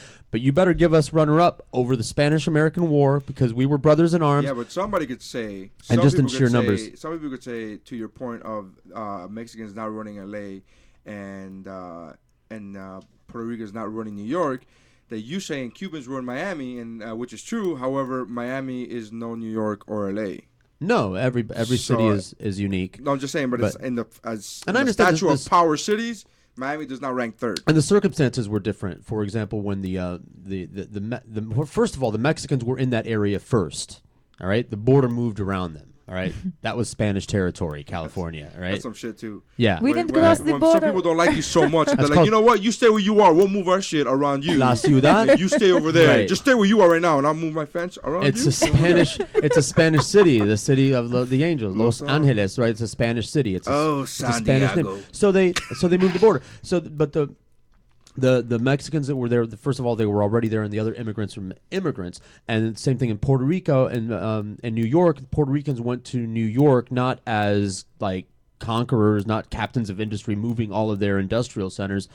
They just came as immigrants, like the way that the Irish went to New York, that kind of thing, looking for jobs and everything. The Cubans, the first waves, the several first waves of Cubans were all of these disenfranchised or getting out while the getting was good Cubans with their suitcases full of money, setting up, that they were the captains of industry in Havana and they needed to move their industry to Miami. All right, so that's why they brought their shit with them. There's a lot smarter conversation that I'm prepared to have. George, I'll dumb it the down question immediately. is, Thank you. We're still going to be guessing here. George Rodriguez. Venezuelan. No. Wow. Yes, Argentinian. Nery Saenz. My wife is ethnicity. half Venezuelan. Wow. Italian. Peruvian. No. You're not Dominican. I'm almost 6 feet tall, so that I don't know. You're sitting down, clearly you can tell. So you're like Peruvian, but if you would have seen me stand up, you would like, nah, he ain't Peruvian. Peruvians are little. Costa Rica. No. Wow, and you're totally not dark enough to be Dominican. Honduran? Oh, and I can't play baseball, so clearly. Right. I don't know. Because you're fat? You can't play no, I'm saying because I can't play. No, this fat baseball player. This that guy from, what's his name? You mean the third baseman, Panda. What's his name? For the Giants, the San Francisco Giants. Well, I'm running out of Hispanic. Bolivia. We're getting deep in Colombia. No. Really? Do we say Honduran already? I don't know. I didn't say Honduran. It doesn't matter. It's not. No. Guatemala. No. Wow. I'm done. Is it completely obvious? He's like, I know 4 Latin countries. I said them all. Ecuador. No. Wow. Yeah. Damn, man. Chile. No. Shit. He's not Hispanic. Wow, he totally is Hispanic. He's got the accent. He's got the Nery accent. I got the Miami Hispanic. accent. He's got the Miami accent. He's been around. I Cubans, know that's some why. gringos. I know some gringos that have the Miami accent, which cracks me up. I mean, it's Miami. If you live long enough anywhere, you know. You're gonna wait. It's Miami. You got to live. You got to either be a Spic or live around Spics to pick up that accent. Well, but it's anywhere. But it's anywhere. Like if I spent 30 years in Nebraska, I'm pretty sure I'm going to have a Nebraskan accent. Well, I learned English with a Southern drawl. Hey, to be more accurate, it's not a Miami accent. That's more Kindle. Minus the bro. Yeah, the bro. My podcast is called "What's Up, Bro." What's up, bro? Like Pit Bro. The bro is part of my vernacular. Oh, okay. Well, Even before the word vernacular was part of my vernacular, bro was part of my vernacular. That's Kindle, isn't it? That's very Kindle. That's how much it's in. So not Puerto Rico, not Belize. I like the fact that you named 27 countries and then you go back to what's not Puerto Rico, right? Like it's just you testing me like, you sure? Are you sure? You sure? I get that a lot. I get when people I tell them at shows and they ask me, "You're Cuban?" That's the first thing they always say, and I say no, and they say, "Where are you Take from?" that as a compliment. And I say, I'm from here, and they say I'm from the so and so, and they go, "Really? Are you sure?" Like I've got people tell me that often. Like, "Are you sure? Like, are you fucking really? Do you forgot? Is that something they can?" Here's how it goes with me when people find it because I don't have an accent, so they see my driver's license or something, go, "Oh, you're Hispanic," and I go, "Yes," and they say, "What kind?" And I go, "Here," I go just like this. I go, I just. Oh, I'm sorry, Cuban. Obviously. No, sorry. Come on, hello. Dude, I'm gonna go. Hello. Come on. Come on, really? I will show you my paycheck and how much I owe for my stuff, and clearly I'm living outside of my means. Ding, ding, ding. You know where I'm from. No, I'm Cuban. You know I'm Cuban. I didn't get pale like this for no reason. I didn't just get pale. They got a Spanish accent and they got white skin. They're probably Cuban. Or because even Spain is very multicultural. Can I just tell you, my wife just sent me a text that says, send me a screenshot of her computer, and she said, you should have taken your hat. We have hats. Because I have a thing that's I have a thing with my thinning hair. Yeah, my hair is the only part of me that is thinning. I got it too. And so I have like it's one of those things where every time I take a picture, even it could be with my kid or my wife, and I'll look at her and I'll look at the picture. It's a beautiful picture, and I'm like, bro, you can see my head. You can see would my you hair. like? Yeah, that's the bald spot shot. Yeah, that's the bald spot shot. Would you like a top hat, a fedora, or a multicolored leather hat? I got to be honest with you. None of those choices seem better than bald. What about a skipper's hat like Rick Shaw used to wear? Well, I mean, yeah, if you have a skipper's hat, sure. I mean, you really gonna go get a skipper's hat? It's all right here. Oh, okay. There you go, skipper hat. Oh, all right. Captain. Sure. What's a lice? Rick right? Shaw. You can get away with that. World famous Rick Shaw, man. That's a world autograph. Famous. Rick Shaw is the South Florida's most famous DJ, the old school kind. He used to interview the Beatles and shit. Oh, Rick really? Shaw. Rick Shaw has been in my ghetto studio twice. How weird is that? That you're like Miami's most famous DJ. I'm like, Laz? Yeah. Was that what? Then? His name was Rick Shaw before he was DJ Laz? That's I don't know. Laz is my friend. We partied. Yeah, Laz is great. I love Laz. I'm gonna call him up. Call him? No. No. I mean, I could, but every time I call him, he's like, "What do you want?" Money. I say money. Money all the time. I'm back to guessing. I think I'm out of Latin countries without going to Wikipedia because I got no. I gave up after before. No, man, I'm not just going to be challenged. I'm going top to bottom. Let's see. We did Mexico. You already said Honduras, Uruguay. No. Wow. I'm out of Hispanic. I got to be honest with you. That I'm pretty impressed with the fact that you know those three countries are back to back in the map. I don't know that shit. Really? Somebody told me one time, "Oh, I'm going to so and so country," and I'm like, "Where is that?" And they're like, "It's right next to yours." And I'm like, "Really?" And I like to Google. I'm like, "It is right next to mine. This is amazing." So yeah, Geography. Geography. I think I skipped that. Yeah, class. it's. I used to like geography as a class, but then I was like, all the boring countries. No, I like. How American is that? You're like the boring countries. Did we say Bolivia already? Yeah, I said Bolivia. No, but I don't think I've ever been Bolivia. in Bolivia. The only landlocked Latin American country in South America. Bolivia. Mm-hmm. The only landlocked. Man, and we already said Colombia, and we already Chile. said Panama. No. That's my country. I know. Argentina. Roxx, are you from Panama? I said no, Argentina. My family's from Panama. Argentina, yeah. Venezuela. Yeah, just like Panamania. I didn't say that. We Chile. said Chile. It's not Brazil. You're not. I know my wife is screaming at the radio right now. Like, it's this country. Like, she's just screaming at it. She got it. Oh. I think you've mentioned every country twice. No, twice now. I just wouldn't know already. It's not really a big deal, to be honest. It's a big deal to me. Like, Don't tell me what a big deal I is. never talk about this on stage. Roxx, I never talk about. I didn't even talk about being Hispanic. Well, we don't on plan stage. things out. Why? Yeah, why would you do that? That's crazy talk. Oh, why don't I talk about stuff on stage? Why don't you talk about being Hispanic? Oh, because it's growing up in Miami, it's not a big deal to me to be Hispanic. Guatemala? No. See, like if I tell you I'm from Miami, like I'll say that on stage. I'm from Miami, and then you look at me, you know I'm Hispanic. You don't have to be, as an audience, you don't have to be force fed and hit over the head with it. Right. I'm not one of the Hispanic people do this and white people do that. And no, that's tired old shtick. But I Yeah. mean, you could bring your own original because I've got every time I hear Hispanic comedians, reference it or something, I got my own. And every references. other person does, and so you. But unique stuff, like different things. I'm autobiographical. You're all about what? I'm autobiographical. Oh, so I just talk about what's going on in my life. What's going on in your life? Well, I got a. You're married. I'm married. I got married. I have a kid. She's 2, and I talk about that, and I talk about the growing up because I'm 32, but Hispanic. Again, living in Miami and stuff. You don't really feel like an adult. I didn't really feel like an adult until a couple of years ago because I still don't. I moved out of my parents' house and I was young. I was like 28, 29, Mhm. and then moving out of my parents' house that young, I was like, that's what forced me to be an adult and pay bills and then over here in Broward, it's not that young, but in Miami, that's very young. In Miami, you don't move out of your parents' house until you have like 3 or 4 kids. See, look at that Latin material. Salvador. Huh? No. It's actually El Salvador. El Salvador. Oh, it threw me off because that's my brother's name is Salvador, and I was like, "What?" No, I just got a text. I got audience members jumping in Oh, on yes, that. Oh, that's Yeah. awesome. Yeah. Please El text in Salvador. your guest. Call in your thing 954-99-0036. Here's now Chris is weighing in Nicaragua. Yes. There we go. That's Chris, that's right. Yay. Too easy. Thank you, Chris. He's The so only worldly. country left. Well, Chris, I was what only- Chris had to do, I don't know this, Chris. All he had to do was pull up a map and then cross out every country twice that you guys named. And Right, and then the divide only by one- schwa, the only and one you'll get left. the answer. I So wouldn't thank have you. guessed the Nika. But you did it. Yeah. You actually I did it. didn't. Yeah, you're right. You're right. So were you born there? Yeah, I was Do you born have there. your- I do you have snuck your into the ID? country when I was 3.5. Do you have your ID? No, I don't have that. You don't have a I vacuna? I mean, Really? Yeah. I did have one, but it didn't leave a scar. Oh, okay. Um, That means that might not have taken. Oh. You know? That means that you could possibly still get the pox. Really? Is that what that means? That's the Could smallpox it just be that vaccine. I didn't have a crappy doctor? This is what they tell me. This is what they tell me. Because I've known people that they said, well, if it gets like a giant pimple, if the boil doesn't grow there, then you didn't get the disease, because that's what immunization is all about. They give you the. But little some bit of people the got a disease and shitload of the disease. Yeah, so they give it to you. They give it to you again. Oh, okay. Well, I've been fine. I'm Okay. fine. I was born there, and I snuck in when I was 3.5. Snuck into here. Yeah, into this country, Yeah. and That I'm was legal now, 4. so you can't touch me.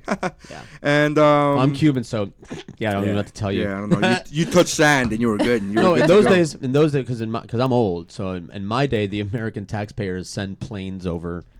Really? Yeah. You flew in? I flew in like a white person.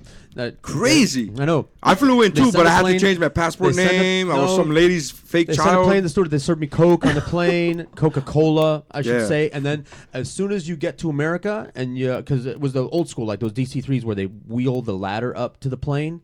But when you come down off the ladder, it's like getting to Disney World. They give you your little gift bag. You know, and inside is a book of food stamps and your driver's license and a radio ratings diary and a gun. So, and they're like, off you go. A gun? They have plenty of those. You guys have plenty of those Yeah. already coming Well, out. I got my own. But they don't let you take your gun from Cuba, so you got to get a new gun over Oh. here and say they know you. Alright, It's that like, we makes know sense. you're going to want a gun, so we went ahead and got one for you.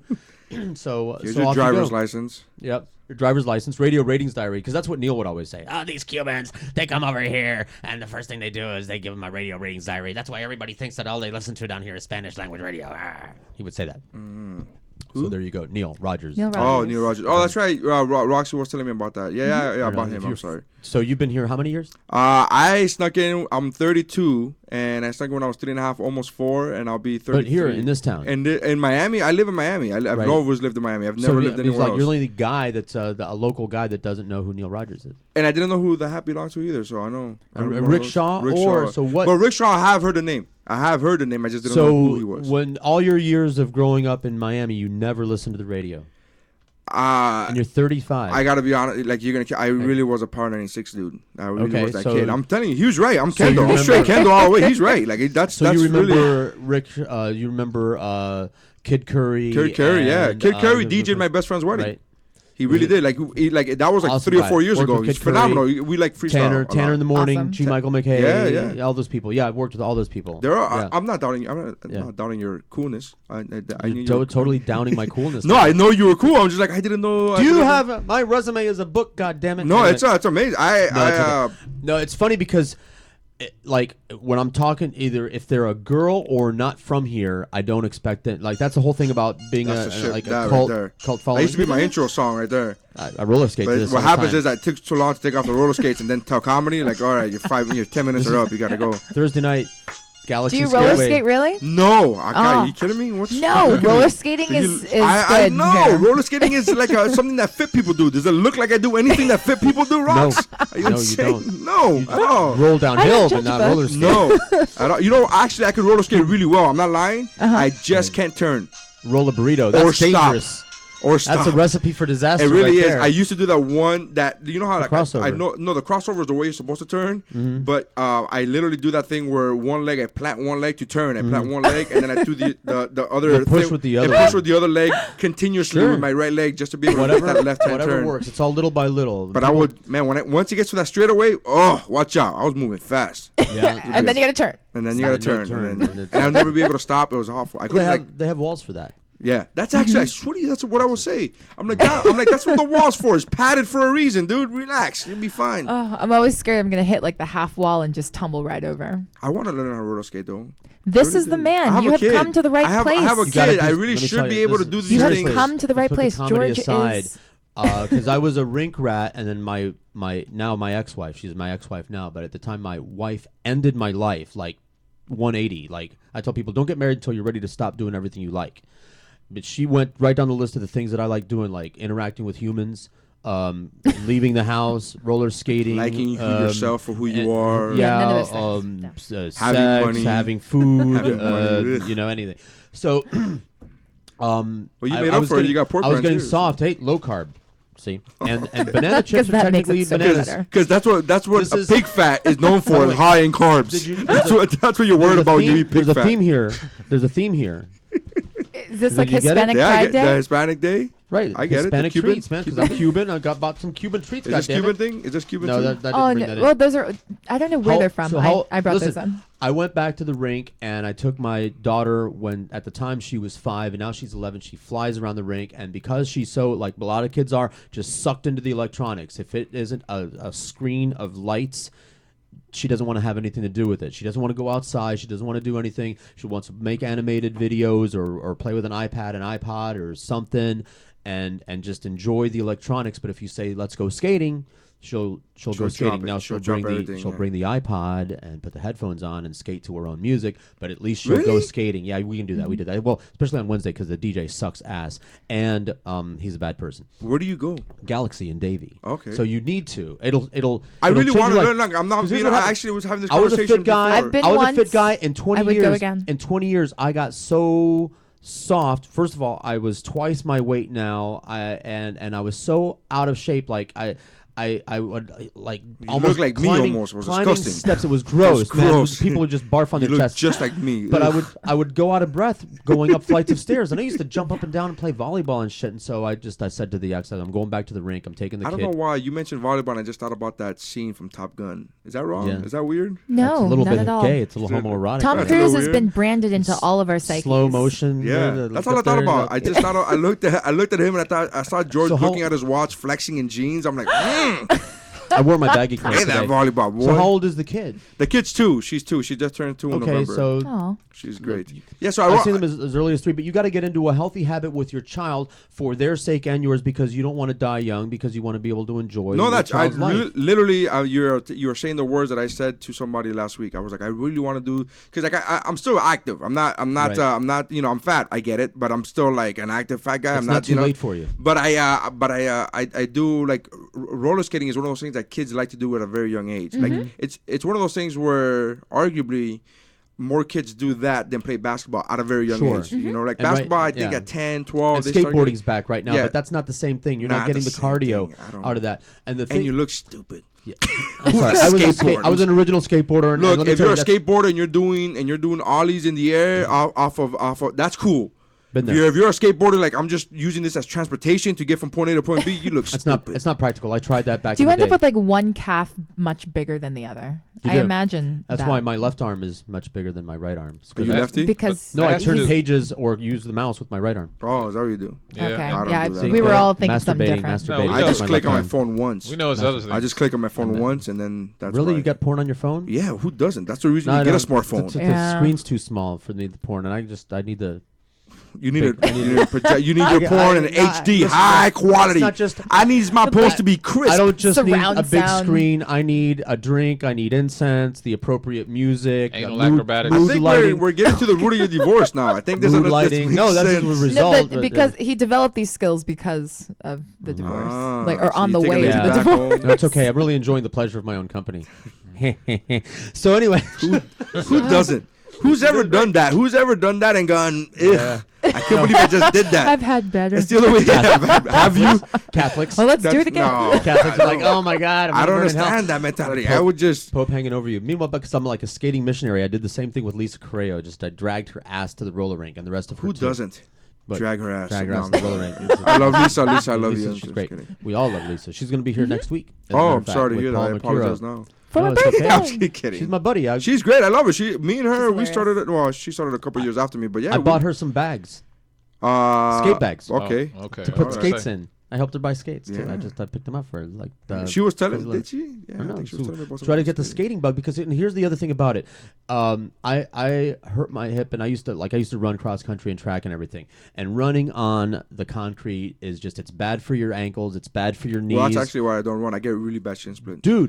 Dude, and with all due respect, I got flat the feet, people so that I know, and I've gone to 5 fat funerals. I've buried 5 fat people, and so I'm very. Is it bigger coffins or the like same yeah, coffins and they squeeze them in? No, my one friend who weighed 500 pounds. Oh, that's real. I 500 mean, yeah, I'm not. It was there. like a cube. It was like a giant cube. It was completely. Did you want to play Tetris when you saw it? You're like, this is a square. It was a this sad. Is a square. I need a line. I need a straight line. No, dude, it was surreal. They bring it out. They bring it out on the cart, and then they have to get the. You know how at the cemetery they have a backhoe that they use to dig graves with. Okay. They use the backhoe and with hanging on chains to haul this thing over to where the grave was. So there wasn't pallbearers. They bought 2 graves. No, are you kidding me? They had the guys with the hernia belts. Like holding it steady. Boy.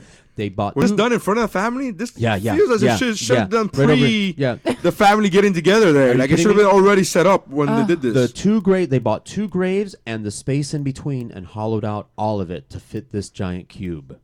All right, so the width of like 3 graves. I'm talking to my wife now, baby. If you're listening, if I ever get that big, just burn me. I just think it's gonna take an extra bit of propane. It's fine. Just burn me. That's fine. I guess just leave a candle. That's you know what it is. It's humiliating on the way out. Like you don't need that when you're dead. Like if they should have done all of this prior to the family sitting around and waiting for the crane to move you. That's a lot more traumatic. It's kind of everybody. traumatic. We were just crying. It was so indignant and everything. But she just throw a match on you while you're sleeping or something. Don't catch fire. I'm afraid of that. Don't worry about grease it. fire. She's half Venezuelan, half Italian. Oh yeah, Her yeah. temper, She'll do yeah. that in a heartbeat. So anyway, the point about the skating thing is it's a zero impact thing. You're gliding. You're not like pound. You don't gotta sell me on it. I like right, it. I let's just do said it. I'm Let's good. go. I like it. I won't go with you because I'm not driving up to Broward to go skate. Yeah, I live in understand. Miami. It's 45-minute drive to get. Super you guys wheels. know you guys have Hate that train track things. Yes. Yeah. There's like 2 sets of them. There's 2 sets of them, and As the you're second coming set from of them, I was 95. literally I caught both of them, and the second one, the first one's a train, and you go there, There's whatever. 2 It was different- over in a minute, and the second one comes by, and you're waiting for what feels like Yeah. forever, and then it's a pickup truck on top of a little thing that has the railing wheel. Right. And you go, you're a pickup truck. You have wheels. Yeah. Fucking drive. You could That's just drive it. No. That's the train truck. Yeah.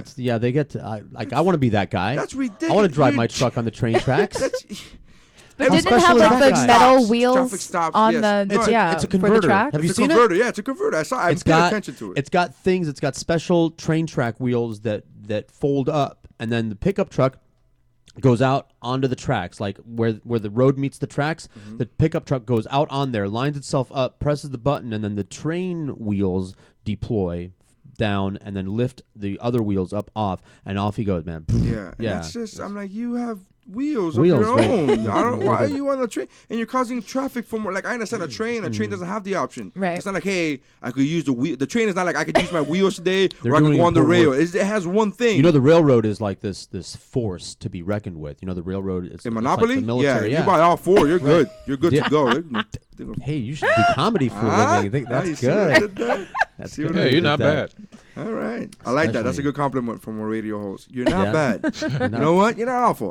Well, suck. we have a lot of I have a very wide open kind of a format on this show, and and I like to get stand up comics in here a lot because at least they know how to talk and be funny. Yeah, I hope that's John Edge or somebody calling in. Is it Larry? Hey, Hi. Larry. Thanks for calling the Jorge Rodriguez show. Hello, Larry. Larry Dogg. Hey, what's happening with y'all right there? What y'all doing today is going down right now on 95. A lot of traffic. I don't know what's going on 95. Oh, it's a traffic report. Oh, is that what it is? I thought you were going to be calling me from the strip club saying, hey, man, I'm bagging your show because I'm here with strippers. You got strippers on the show today? Yes, as a matter of fact. Well, there's titties. Yeah.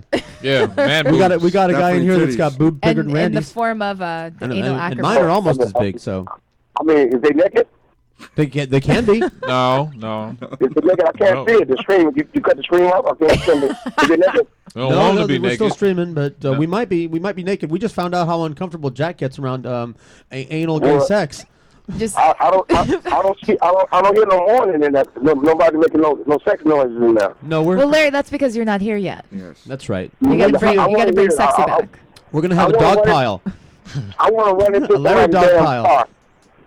I want to run into somebody's damn car. I want to hear some moaning and some loud sex moaning like choking each other or something. I want to hear something. Larry. Moaning and choking each other. I don't know what you're into. I have no idea. Have you been talking to Larry? Larry, if you're choking somebody and you're still moaning, you're not doing it right. No, but I used to choke somebody and make them not talk.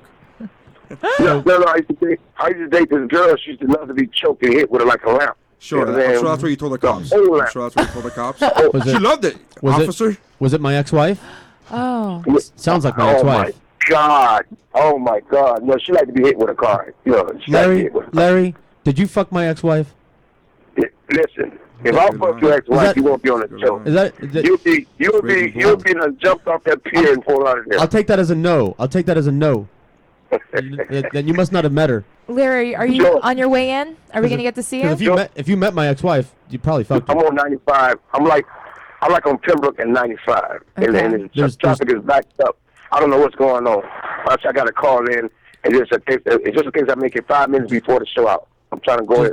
I'm trying to get down there as quick as I could. Just in case you don't make it, I got to say, I saw the video that you posted on YouTube advertising that party that you invited me to. Am I going to be the piñata at that party? I was just like looking at the crowd there. Am I allowed? Are you sure I'm allowed to go to that party? Oh my God! You're so racist. Should I wear? I mean, I'm going to be out of place. I was going to wear Groucho glasses. I think I need to wear blackface. Yeah, you're the fucking racist Cuban I ever met in my life. Oh my God! I don't think I could be standing out anymore at that party. So I'm thinking I'm just going to wear a clown outfit and blackface under the hood, and just to go all the way, just to complete the point. I'm just going to go all the way. You'll be all right. We're going to have some cocaine. You'll be all right. You're right. I'm going to need all that cocaine because they're going to kick the shit out of me. So I'm going to wear a clown outfit, and when they say, hey, yo, take that hood off, they're going to take the hood off, and I'm going to look like alfalfa with blackface underneath. Wow. I'm sorry, like buckwheat. I'm going to have a buckwheat wig and blackface underneath, and I'm going to say, all right, here, I'm going to take the hood off. There, now you happy? Happy? Nothing. You people are never happy. What you mean, you? It's a black thing. Larry, I'm broke right now. I wanted to get you a birthday. I want to go to your party, and I wanted to give you a birthday present, but I'm broke right now because my ex-wife cleaned me out, and that's no lie, everybody. How long is that? How long was that? George, but listen, for your birthday, are you going to be? Get over. Are you going to be performing? No, don't tell me what to do. I'm an anarchist. Are you? Hey, how about me almost getting arrested last week? I'm serious though. What I got to do was. What I did was I date my ex-wife mom, and that one really fucked up everything. So just get over, follow one of our friends, bang one of our friends, and send a fucking picture of it, and you're gonna be all right. Wow, man, dating your ex-wife's mom. I don't want to sad news that George Rodriguez jumped out the second floor in Hollywood. Downtown Hollywood, the second floor. It's on the second floor. I'm gonna have Jack and maybe Randy there to protect me as bodyguards. I'm not worried. I've been to church services in the South, so I'm not worried. Are you gonna be performing? Yeah, I'm performing. Yeah. You're performing. Do you have? I wanted for your birthday. I wanted to sing you a song there for the crowd. Do I know this song? It's a love song. It's a classic. Is it "Bitch Better Have My Money"? Is that beautiful producer girl talking on that porn star? It's a Negro spiritual. I'd like to sing it to you there in front of the crowd. It's a classic. Everybody there will know the words. That's a sing-along song. I plan to get the crowd involved. Audience participation. That's what I'm all about. You fucking racist bastard. I'm gonna take you to Liberty City and tell you you're selling keys of cocaine. Yeah, I might be racist, but at least I'm better than you because I'm white. Oh. Not really. I'm not better than anybody because I'm white. I'm better than everybody because I'm George. See, I'm not racist. I'm not racist. I'm just ist. I'm just ist. That's how long you live in Broward that you think you're white. You think you're white, yeah. George, because you ran Jewish people out of Coral Gables, you're not white. You're not white because y'all ran Jewish people out of Coral Gables. Yeah, no, I have a certificate. That the Jews actually gave us a certificate. Thanks for running us out of Coral Gables. Here's your certificate. Now you're white. They don't give anything away. I know. I had to pay for it, $100 plus tax for my certificate. You can buy anything in Coral Gables.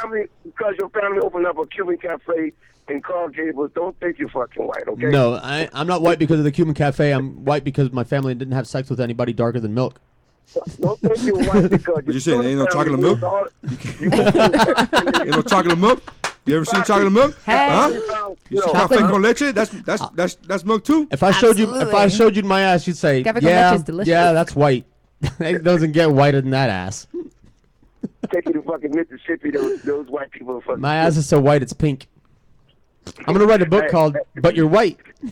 George, What? George, when did your family move out of the state of Florida? When? My In family's 19 from. what? My family came. My hair really to does Florida. look Whoa. bad. My- That looks that awful. looks I awesome. really do gotta put my hat on. My family's Holy from crap. northern Spain, That and they is just awful. passed through And the Cuba hat on the way looks here. good. My grandma I was thought born in it New was, York. Like, no, it's not that bad. I was like, this hat looks stupid. And I looked at my bald The spot real like, Cubans- Wait, you're talking over Larry. I can't hear Larry. Oh, that's where all the real Cubans went to Spain. Okay. Well, we When came they from my family's from Spain, and we went to Cuba, and we had a policy on the property. My family had a compound, and you heard of the brown bag test that some people use to decide who can date your daughter. Like nobody darker than a brown paper bag is allowed to date George, your daughter. you're letting a lot of secrets out, bro. My family. You're letting a lot of secrets out. Larry did not know about that test. My family had had the glass of I milk don't think test. anyone brown knows about that All right, test. my family had the glass of milk test. Nobody was allowed to date anybody darker than a glass of milk. Wow, George, I think this conversation too deep because you don't like it? Jakfrost is not saying shit because he's Asian. Jack's busy working. That's a whole. Yeah, I'm on the board. We would have to go on a whole different jag to include the Haitians in this conversation. Yeah. That's the thing. It's not enough time. Because that's a unique situation over there. Haitian ain't about black or white. It's about Haitian. Oh, George, don't fuck with the Haitian. They got good voodoo. Well, fuck with the Haitians. I just want to know, like, you know, there's something wrong with the Haitians if the black people are making fun of them. No, Yeah, that kind of changed a little bit. The station will be turned into a farmland, for real. It'll be animals and pets in that goddamn radio station next week. Be careful. Haitians got good voodoo. So talk about your birthday party. Promote your party.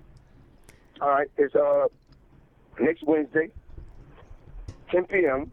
Club Vault. It's 28001 Green Street, Hollywood. Those who are young school, old school. GPS is Hollywood, Florida. The zip code is 33020. That's Club Vault. Beautiful club, man. Beautiful club. The owner has a club with a car lot in the middle of the motherfucker. It's a beautiful club. And how I do my party every year, I have a live band that starts the party off with like 5 singers, like professional R&B singers, and then I get roast. It's a roast for me too. So George, you got Okay, I want to sing you a song. Isn't there a dress code too, there, Larry? Yeah, I checked that out on the video. It's like all black. I got to go shopping now too because I was gonna wear. I have a yellow suit that I have, that I really wanted to wear to that. A zoot suit. George, I know you have a tuxedo. I know you have a black tuxedo. I know you got I one. do not. I have a yellow suit and I just got my yellow shoes polished. Oh, all right. What color did you take your girlfriend to the prom, Jack? I know you still in that suit. I didn't go to the prom. Jackie? Neither did I. That cost money. I used that. That was my escape fund. I used my prom money to buy a bus ticket out of here How did you wear? Wow. Went to Broward? to Montana. I went to Montana. Oh, you went to Montana? Did you I really? went back to Montana. Yeah, that's where I spent my formative years. I've never been there. That's What where- the hell is in Montana? Pussy. And no white people. No black people. No, we had one. We had one in the town. We had a token. Yeah, Nobody was- ever. Black people in He just stayed home. He was hiding. What was his name? Yeah, especially in the winter, you could really spot him. Yeah. It was really easy. Yo. Yeah. What about this cold weather, man? It's awesome. All this snow, man, for the first time. So cold last night, I had to close the windows. Where? At the apartment. It was so cold, I had to get a blanket. In Hollywood? In Hollywood, I know. So cold, I had to turn the AC off. The blizzard of 2014. What was that, 76? Yeah, I survived. about that. We'll never forget. 76, 75. That was, freezing. Yeah, I don't mean to jump the subject on you, but I do have. I'm going for the Seagulls. I'm going. That's who I'm going for the Super Bowl. I don't know who y'all guys got, but I'm going for the team that got the most black players. We did a pagan ceremony last night to determine the winner. It involved a lot of maracas, chicken bones, and rabbit entrails, and it said Seattle. So I'm right there with you. Entrails means guts. I know that. I didn't mean to use a big word on you there, Larry. Larry, your phone's breaking up. I hope you make it to the studio on time. But I'm gonna definitely be at your party, and I'm offering because I don't have any money, and I'm hoping you're gonna buy my alcohol because my wife cleaned me out. My now ex-wife cleaned me up. But I'm gonna offer to sing you a song of love for your birthday. There on stage in front of everybody. Thank you, George. Thank you, All right, George. it's an offer. It's an offer. It's always a big hit. It's a crowd pleaser. All right. Try to make it here before the show, but if not, then I'll still love you. I'll still be at your party. You've got 6 minutes. Love y'all guys too, man. All right, take it easy. Bye. Larry Dogg. Larry Dogg, ladies and gentlemen. I just want to, and the phone calls are just they lack something. They're good for a little while and then they lack something. You just have to want to pay attention to the beautiful Nery Saenz over here. How long have you been doing stand up? Over 10 years. Signs. Sorry, 10 and a half That's years. a weird Saenz. Did you make that up? Yeah, no, that's my thing. That's what I like to do. I'm like, hey, let's make a stage name that nobody will be able to pronounce, remember, or say. Brilliant. Yes, brilliant. See. My marketing scheme is working. No, I have to say, like, the first time that I boarded for Nery and I heard his act, like his website just had me just Oh, yeah, because here's the thing. bawling. I know Nery Saenz, nobody's going to remember. What's That's his my name? real legal name. Is it really? Okay. Yeah, but nobody ever remembers that. So I tell people that when they leave out of here, when they go, hey, that guy wasn't that bad, what was his name? I heard that so often that I just made my website whatwashisname.com. Why? Like, because I know how I got stuck with my real name, as I wasn't thinking ahead. When you walk into a radio station, you just use the name that you want to be called by, and like an idiot, I used my real name.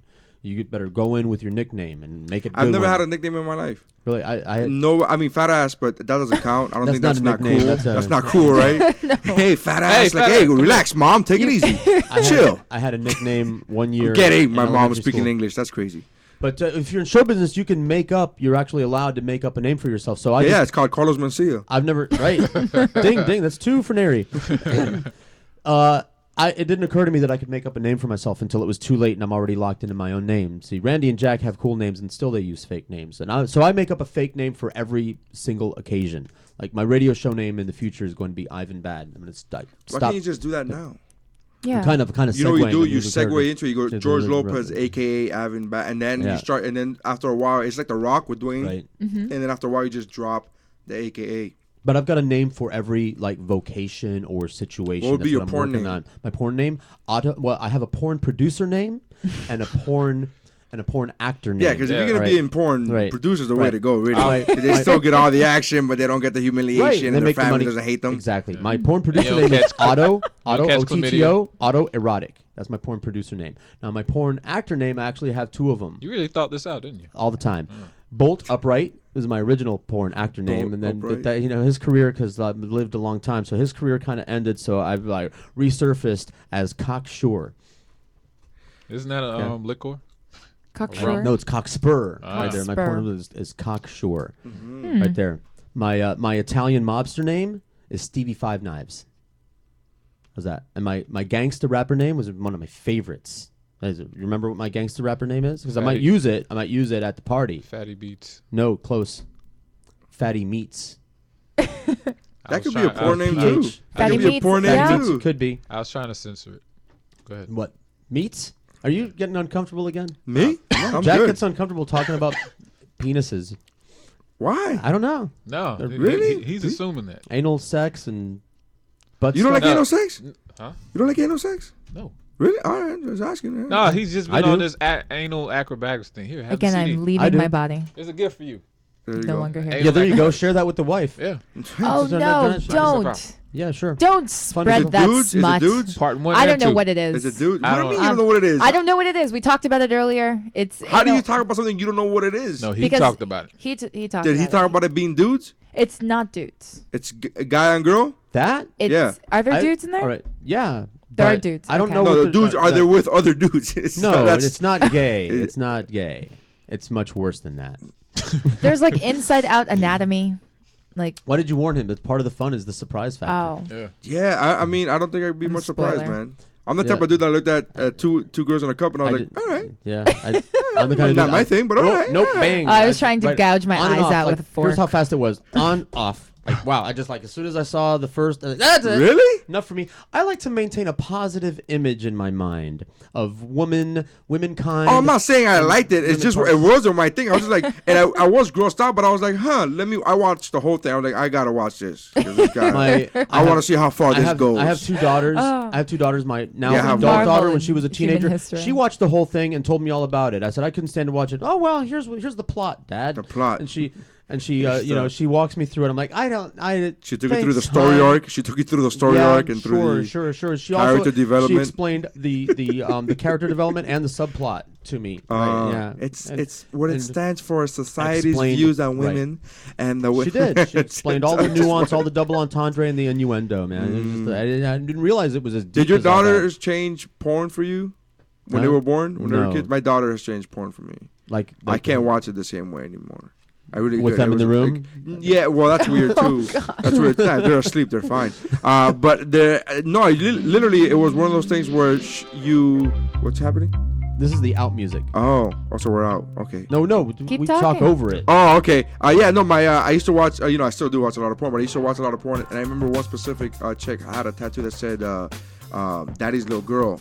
And before I had kids, I thought that was sexy as shit. No, and then I did. watched that same I clip never after did. I had a kid. And I was like, "Come on, man, Yeah. talk to your dad." Like I literally stopped pleasure. I like, just talk to your dad. This is not right. You should just. I don't like it when chicks call me papi. It's like get off me. I don't even understand that whole thing. I can't even picture you being with a Hispanic chick. What do you You're want to so get? anti-Hispanic. Quick, You're like, I just want to be white. I don't I like that. white chick. I'm so white.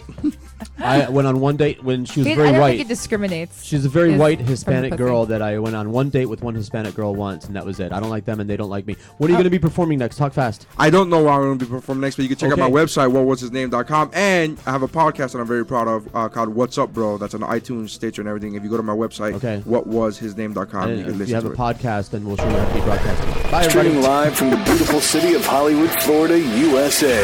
This is SoFloRadio.com.